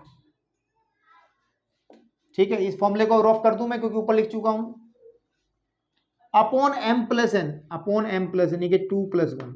तो वेक्टर c क्या है, r का स्थिति से जो पूछा है, मल्टीप्लाई करो 2i cap 4j cap 2k cap minus i cap plus j cap plus k cap बटे 2 प्लस 1 हो जाएगा 3। तो हमारा जो आंसर आ जाएगा बच्चों, आ जाएगा 2 में से एक i घटेगा तो i कैप बचेगा, 4 में से एक जुड़ेगा तो 5 j कैप हो जाएगा और ये हो जाएगा माइनस का k कैप बटे 3। या इसको अलग अलग अगर आप कर दोगे तो आ जाएगा 1/3 i कैप माइनस 5 बटे 3 j cap minus 1/3 k cap. तो बेटे अंत विभाजन के अंदर जो आंसर आएगा वो आ जाएगा हमारे पास में ये। तो क्वेश्चन नंबर 15 का जो पहला पार्ट का जो आंसर है बच्चों वो हमारे पास में क्या आ रहा है, पहले पार्ट का अंत विभाजन का जो आंसर आ रहा है वो कितना है, 1/3 माइनस का 1/3 माइनस का 1/3 है अंत विभाजन के अंदर, अंत विभाजन के अंदर माइनस का 1/3 i कैप। ठीक है, आंसर मैच करो जरा पीछे की तरफ।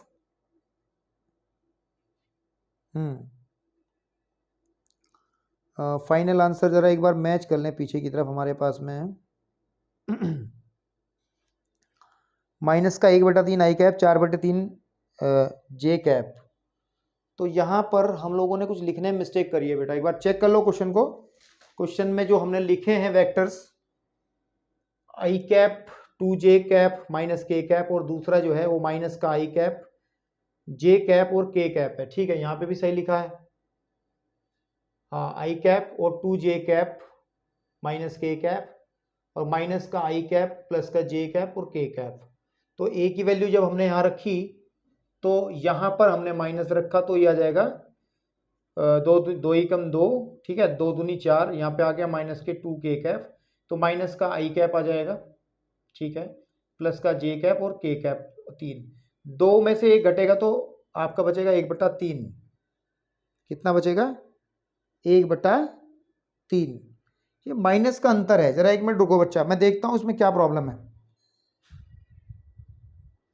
चलिए देखिए इसमें प्रॉब्लम कहाँ है, इस क्वेश्चन के अंदर जो हमने डायग्राम बनाया है बेसिकली इसी में थोड़ा सा हम लोगों ने गड़बड़ कर दी है कि नीचे की तरफ देखो हम लोग क्या करने वाले हैं, हम लोगों को P पॉइंट नीचे ले लेना चाहिए।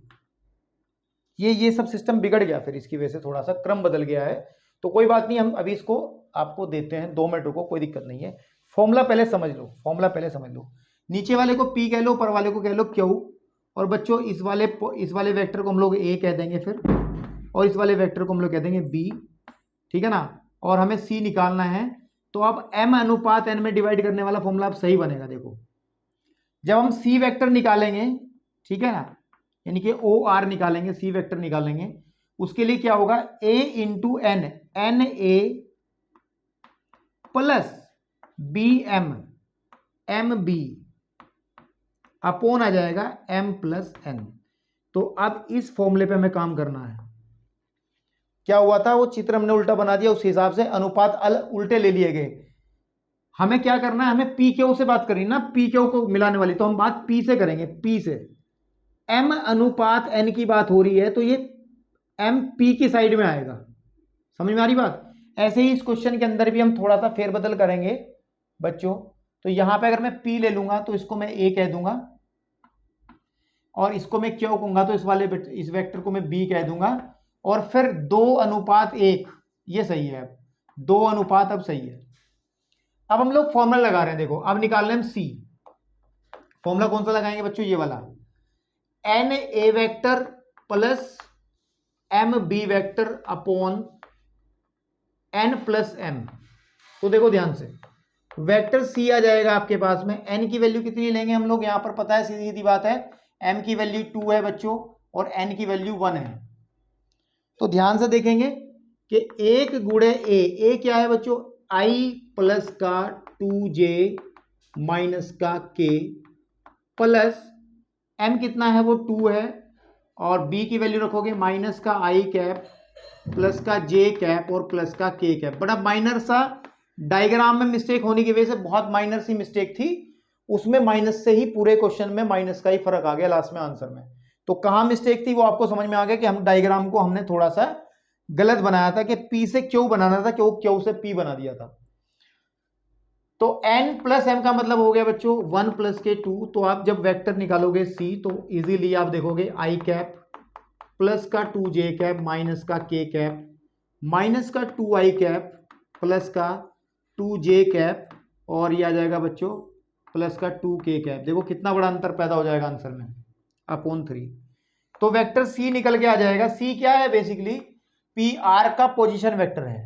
तो माइनस के आई कैप अपॉन 3 डायरेक्ट लिख रहा हूं मैं, 2j के जे 2j कितने हो गए बेटा 4j अपॉन 3 माइनस का प्लस का k कैप अपॉन 3।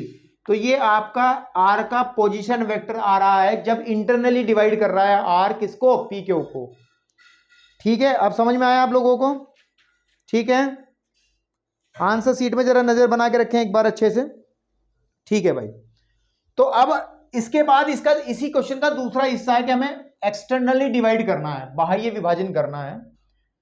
तो आप लोग बाह्य विभाजन में, आप इसको पहले नोट कर लो, बाह्य विभाजन यही कन्वर्ट कर देंगे हम लोग। बाह्य विभाजन का जो सूत्र है उसको हम क्या करने वाले हैं, बाह्य विभाजन में होता क्या है कि ये हमारे पास में पी क्यू कोई लाइन है, ध्यान से देखना, ये हमारा मूल बिंदु O है, ये हमारा इसका वेक्टर A है पोजीशन वेक्टर, इसका पोजीशन वेक्टर B है। इस बार जो R पॉइंट है बीच में नहीं होगा, वो कहीं बाहर होगा, वो कहीं कहां होगा, बाहर होगा। समझ में आ रही बात? तो फिर ये पूरी की पूरी जो दूरी है PR ये तो 2 हो जाएगी और ऊपर वाला ये 1 हो जाएगा। बाह्य विभाजन ऐसे होता है जब बाहर कोई पॉइंट होता है। समझ में आ रही है बात? इस केस में कुछ नहीं करना होता, इस केस में कुछ नहीं करना होता है, ये M पूरा हो जाएगा, यहां से यहां तक का ये M हो जाएगा और ये आपके पास में N हो जाएगा। केवल और केवल इस फॉर्मूले के अंदर जो फॉर्मूला में गिवन है इसमें N को माइनस में कर देना है, तो फॉर्मूला बन जाएगा माइनस का N A cap, sorry vector A plus M vector B upon minus का N प्लस का M। ये फॉर्मूला लगेगा बाह्य विभाजन के लिए। ठीक है बच्चों, ये फॉर्मूला, डायग्राम की कोई आवश्यकता नहीं है, आप कभी तनाव लें। वैसे इंट्रोडक्शन के अंदर मैंने आपको अच्छे से समझाया था बाह्य विभाजन किस तरीके से होता है, ठीक है ना। तो सीधी सीधी बात ये रही, यहां पे हेडिंग डाल देंगे बाह्य विभाजन, बाह्य विभाजन। और अब आपको क्या करना है बेटा, ये सेकंड पार्ट है। बाह्य विभाजन निकालते समय C निकालने के लिए माइनस n का मतलब है माइनस का 1 इंटू ए क्या है आपके पास में I cap plus 2j cap minus का k कैप और प्लस का m कितना है 2 into minus I cap plus j cap और प्लस का k कैप अपॉन माइनस का 1 प्लस का 2। तो जब इसको सॉल्व करोगे तो आपका आंसर मिल जाएगा बच्चों। मैं डायरेक्ट कर रहा हूं क्योंकि इस पूरी टर्म्स माइनस में आ जाएंगी। तो माइनस I माइनस का 2j माइनस का I कैप है ना, माइनस का 2j प्लस का k और बेटे प्लस का माइनस का ही आ जाएगा माइनस का 2i प्लस का 2j और प्लस का 2k अपॉन बटे में कितना आ जाएगा प्लस का 1। सीधी सीधी बात है, इसको आप सॉल्व करोगे तो माइनस का i माइनस का 3i कैप आ जाएगा, ये देखो माइनस का 2j प्लस का 2j कैंसिल हो जाएगा और प्लस का 3k कैप आ जाएगा। तो ये हमारे पास आ जाएगा जब हम लोग बात कर रहे हैं बच्चों बाह्य विभाजन की। किसकी बात कर रहे हैं, बाह्य विभाजन की। तो बाह्य विभाजन में क्या करना है, अंत विभाजन में जो सूत्र होता है उसमें केवल क्या करना है, n को माइनस में कर देना है, आपका बाह्य विभाजन खत्म हो जाएगा। ठीक है ना, उम्मीद करता हूं आपको समझ में आया होगा। नेक्स्ट क्वेश्चन भी कुछ इसी कैटेगरी का है, उसके लिए एक पॉइंट जरा समझ लें, उसके लिए एक नोट लिख लें, मैं इसको रफ कर रहा हूं। ठीक है ना, देखो नोट करते रहना सब चीजें। अभी जो मैंने आपको फॉर्मूला बताया है, ये जो फॉर्मूला मैंने आपको बताया, इसी में बताते हैं हम लोग आपको कि अगर इसमें यहां नोट बना के लिख लो, आप नोट बना के लिख लो कि यदि आर मध्य बिंदु हो, क्या हो जाए बच्चों, मध्य बिंदु हो, तब क्या हो जाएगा, तब m और n दोनों इक्वल हो जाएंगे, ये वाला हिस्सा और ये वाला हिस्सा इक्वल हो जाएगा। तब हम लोग अगर वेक्टर c निकालेंगे, वेक्टर c मतलब r का पोजीशन वेक्टर निकालेंगे, तो वो सीधी सीधी बात है, जहां m है वहां n रख देंगे, तो NA plus NB upon n plus n, या ये कहें c बराबर आ जाएगा, n कॉमन निकाल लो, a plus B upon 2n, n से n कट जाएगा तो आ जाएगा a प्लस बी अपॉन 2। ठीक है, तो अगर मध्य बिंदु की बात होगी तो इस नोट को याद रख लें, ठीक है ना, मध्य बिंदु के लिए इस नोट को याद रख लें, इस नोट को नहीं, केवल इतने नोट को याद रखें, इधर वाले हिस्से को, जो कि अगला क्वेश्चन है आपका 16। उसने कहा है कि दो बिंदु है हमारे पास में, ये और ये P और Q को मिलाने वाली सदिश का मध्य बिंदु ज्ञात कीजिए। P आपको दे दिया गया बच्चों, यहां पर ये P दे दिया, P के कोऑर्डिनेट दिए गए हैं आपके सामने, कितने 2, 3 एंड 4, और Q के कोऑर्डिनेट बच्चों दिए गए हैं 4, 1 और माइनस का 2। यहां पर कोई मूल बिंदु आपके पास में है O, तो इसके मध्य बिंदु R का हमें R को फाइंड आउट करना, नहीं कि OR फाइंड आउट करना। तो बात वही है, इसको A वेक्टर कह लो, इसको B वेक्टर कह लो, तो सीधी बात है, हमने पूरी लैंग्वेज लिखवाई है पहले क्वेश्चन। तो A क्या है, P का स्थिति सदिश, तो लिखोगे P का स्थिति सदिश A बराबर आ जाएगा 2i कैप प्लस के 3j कैप प्लस के 4k कैप। ऐसे B क्या आ जाएगा, Q का स्थिति सदिश, जो कि आ जाएगा कितना बच्चों, 4i कैप प्लस का j कैप और माइनस का 2k कैप। तो हमें निकालना मध्य बिंदु का स्थिति C, वो क्या होगा, ये होगा a प्लस बी बटे 2, इन दोनों को जोड़ो, a प्लस बी बटे 2, यानी कि इनको जोड़ लो, 2 और 4 कितने होते हैं, 6i कैप, 3 और 1 4 j कैप, 4 में से 2 गया 2k कैप बटे 2, कॉमन निकालो ऊपर से 2, तो आज बचेगा 3i कैप प्लस के 2j कैप प्लस का k कैप, है ना, अपॉन 2 से 2 कटेगा, तो फाइनल आंसर आ जाएगा 3i कैप प्लस का 2j कैप प्लस का k कैप। उसने पूछा है हमें यही, ठीक है आपके पास में बच्चा, ठीक है। बात करते हैं 17वें सवाल की, और 17वां सवाल अगर मैं करना ना भी चाहूं तो काम चल जाएगा,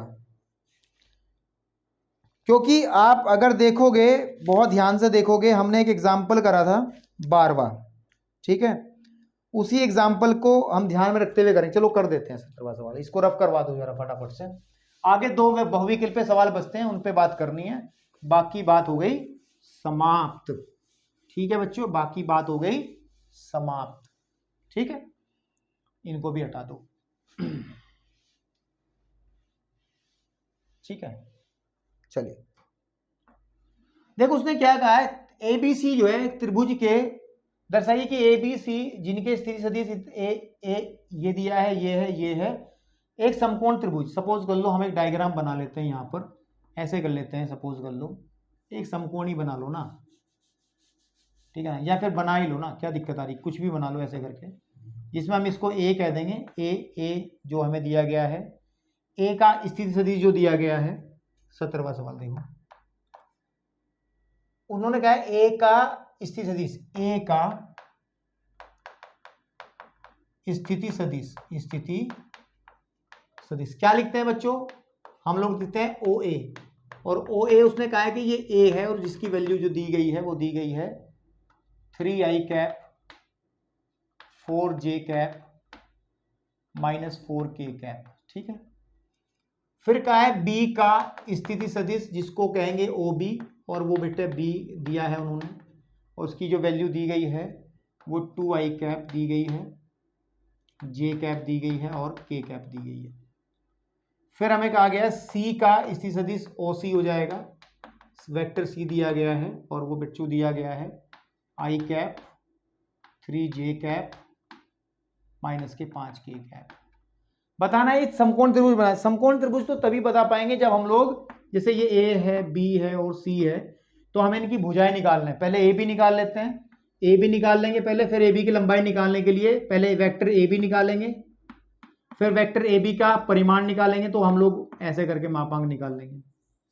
ठीक है, तो सबसे पहले हम निकालते हैं बच्चों ए बी, और ए बी क्या हो जाएगा, वेक्टर ए बी हो जाएगा, सीधी बात है, बी का स्थिति सदिश माइनस ए का स्थिति सदिश, यानी कि आपके पास में ए माइनस बी हो जाएगा। और ए कितना है, मैं डायरेक्ट कर रहा हूं, बी माइनस ए, सॉरी बी वेक्टर माइनस ए वेक्टर, इसमें से इसको घटाना है, 2i में से 3i घटेगा तो माइनस का i बचेगा। थोड़ा डायरेक्ट कर रहा हूं, माइनस के j में से ये प्लस हो जाएगा तो प्लस के 3j बचेगा, k में से ये घटेगा तो बेटे 5k आ जाएगा। आप चाहे तो करके देख लेना, b माइनस ए करके देखना, यही आ जाएगा। और अगर मैं ए बी की लंबाई निकालूं तो अंडर रूट में आ जाएगा बच्चों 1 + 9 + 25, इसका मतलब अंडर रूट 35 आ जाएगा। ठीक है, अब निकालते हैं BC। BC होगा OC माइनस का OB, यानी कि vector C minus vector B। तो इसमें से इसको घटाना है तो क्या आ जाएगा बच्चों, देखो माइनस का i कैप, भाई i में से 2i घटाओ, इसमें से जब ये घटाएंगे तो माइनस का 2j कैप बचेगा, इसमें से इसको घटाएंगे तो माइनस के 6k कैप हो जाएगा। यहां से अगर मैं BC की लंबाई निकालूंगा बच्चों, भुजा BC की लंबाई निकालूंगा तो आ जाएगा अंडर रूट में 1 + 4 + 36, और ये आ जाएगा अंडर रूट 41। फिर तीसरी भुजा होती है CA, CA निकलेगी आपके पास में OA माइनस OC, यानी कि A माइनस C करोगे आप तो A माइनस C, इसमें से इसको घटाना है तो आ जाएगा 2i कैप, इसमें से इसको घटाएंगे तो बच्चों माइनस का j कैप, इसमें से इसको घटाएंगे तो बच्चों प्लस का k कैप। और आप अगर इसका CA की लंबाई यानी कि परिमाण निकालोगे बच्चों तो आ जाएगा अंडर रूट के अंदर 4 + 1 + 1 अंडर रूट 6 आ जाएगा। अब आप क्लियरली देख पा रहे हो कि BC का जो स्क्वायर है, देख लो आप, वो हमेशा बराबर है किसके, AB का स्क्वायर प्लस CA का स्क्वायर, है ना, ये लंबाइयां ही तो हैं। और ये क्या है, पाइथागोरस प्रमेय है, पाइथागोरस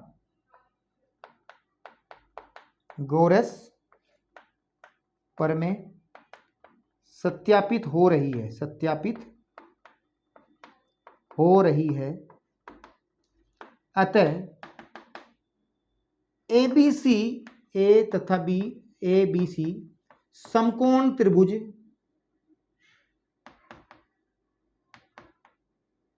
के शीर्ष हैं बच्चों। ठीक है ना, तो उम्मीद करता हूं समझ में आ गया होगा। चलिए फटाफट से देखते हैं, 2 क्वेश्चन बचे हैं, ऑब्जेक्टिव टाइप क्वेश्चन है, बहुत जल्दी से हम लोग उनको निपटा देंगे। लेक्चर को पॉज करके नोट करें फटाफट से। तो 17वें सवाल को आप जरा अपनी किताबों से ही पढ़ें, लिखने की कोई आवश्यकता नहीं है, बिकॉज ये एक बहुविकल्पीय क्वेश्चन है, इसको लिखने में इतना समय खराब करेंगे इतनी देर में तो उसको हम निपटा भी देंगे बच्चों। क्या कहा उसने, एक चित्र दिया है, जिसमें इस वाले सिरे को A कहा है, इस वाले सिरे को उसने B कहा है, और इधर की तरफ कहीं हमें एक पॉइंट और दिया है, C दिया है। ठीक है बच्चों, और कुछ एरो ऐसे बनाए हैं, ये इधर की तरफ और ये ऊपर की तरफ और ये इधर की तरफ। कहीं ना कहीं आपको याद आ रही है त्रिभुजों के योग के त्रिभुज नियम की, मैंने इंट्रोडक्शन में बताया था। और वहां पे क्या हो जाएगा, त्रिभुज का योग क्या करता था कि अगर मैं AB वेक्टर के अंदर बच्चों BC वेक्टर को जोड़ता हूं, AB के अंदर अगर मैं BC को जोड़ता हूं तो मुझे AC मिल जाता है, ये त्रिभुज नियम था। ध्यान से देखो, अब भाई BB से अगर किसी वेक्टर का एंड पॉइंट और किसी वेक्टर का स्टार्टिंग पॉइंट सेम हो जाता है तो फिर ये हटा देंगे तो AC निकल करके आ जाता है, जैसे इसमें बन रहा है। अब एक बात देखो, AB + BC, मैं इसको चेंज करता हूं, माइनस का CA कर दूंगा, क्योंकि अगर मैं इसको वेक्टर को की दिशा बदलूंगा, ये AC था, इसकी दिशा इधर से इधर करूंगा तो माइनस का फर्क आ जाएगा, ऋणात्मक सदिश आ जाएगा, इसको इधर उठा लो तो AB plus b c plus c a is equal to आ जाएगा 0। तो आप देख लो कौन सा विकल्प सही है अब अपने आप में। ठीक है, विकल्प a b plus b c plus c a पहला ही विकल्प सही है आपका। 19वें क्वेश्चन के अंदर उसने कहा है कि संरेख होने की कंडीशन कौन सी है। ए और बी दो संरेख सदिश हो तो निम्नलिखित में से कौन सा कथन सही नहीं है। पहला कथन है, नंबर 1 है कि बी वेक्टर को हम लोग ए के पदों में लिख सकते हैं, तो सही है ना। और वेक्टर ए को हम लोग प्लस माइनस बी कर, ये भी सही बात है। ए और बी क्रमागत घटक समानुपाती नहीं है ना। अगर दो समानुपाती नहीं है, अगर ए और बी की दिशा समान है परंतु परिमाण दोनों, देखो डी वाला जो हमारे पास में डी ऑप्शन है वो भी गलत है। कह रहा है कि दोनों सदिश ए तथा बी की दिशा समान है परंतु परिमाण भिन्न है। जो डी है ना वो भी सही बात कह रहा है, तो आई थिंक सी गलत है। ए और बी के क्रमागत घटक समानुपाती होंगे, ये हमारे पास में है। ठीक है ना, हमारे पास में विकल्प जो है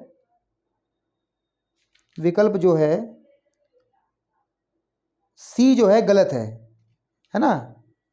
सी जो है गलत है आपके पास में, तो देख लो गलती तो कह रहा है कौन सा कथन सही नहीं है, तो विकल्प देख लो ना पीछे यार, इतना दिमाग क्यों लगा रहे हो।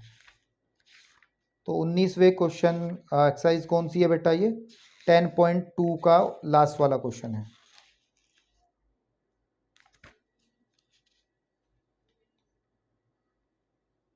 कौन कौन से, यदि दो सदिश ए और बी दो संरेख सदिश हैं तो निम्नलिखित में से कौन सा कथन सही नहीं है। तो पहला भी सही है ना, पहला भी सही है। ये कौन कौन सा कह रहा है, पहला सही है, मुझे लग रहा पहला सही है, बाकी सब गलत हो रहे हैं इसमें। पहला सही है बाकी सब गलत, बिल्कुल ठीक बात है, पहला सही है बाकी सब गलत हैं। ठीक है ना, क्योंकि मैंने नोट में भी लिखवाया था कि b इज इक्वल टू एक वेक्टर को दूसरे के पदों में लिख सकते हैं जहां लैम्डा कोई अदिश, अदिश का मतलब कोई भी वास्तविक संख्या होगी। अदिश का मतलब होता क्या है, केवल परिमाण, परिमाण मतलब कोई संख्या होगी, सीधी सी बात है। तो चलिए बेटा हम लोग इस एक्सरसाइज को समाप्त कर चुके हैं, नेक्स्ट एक्सरसाइज में आपसे मुलाकात होगी। धन्यवाद।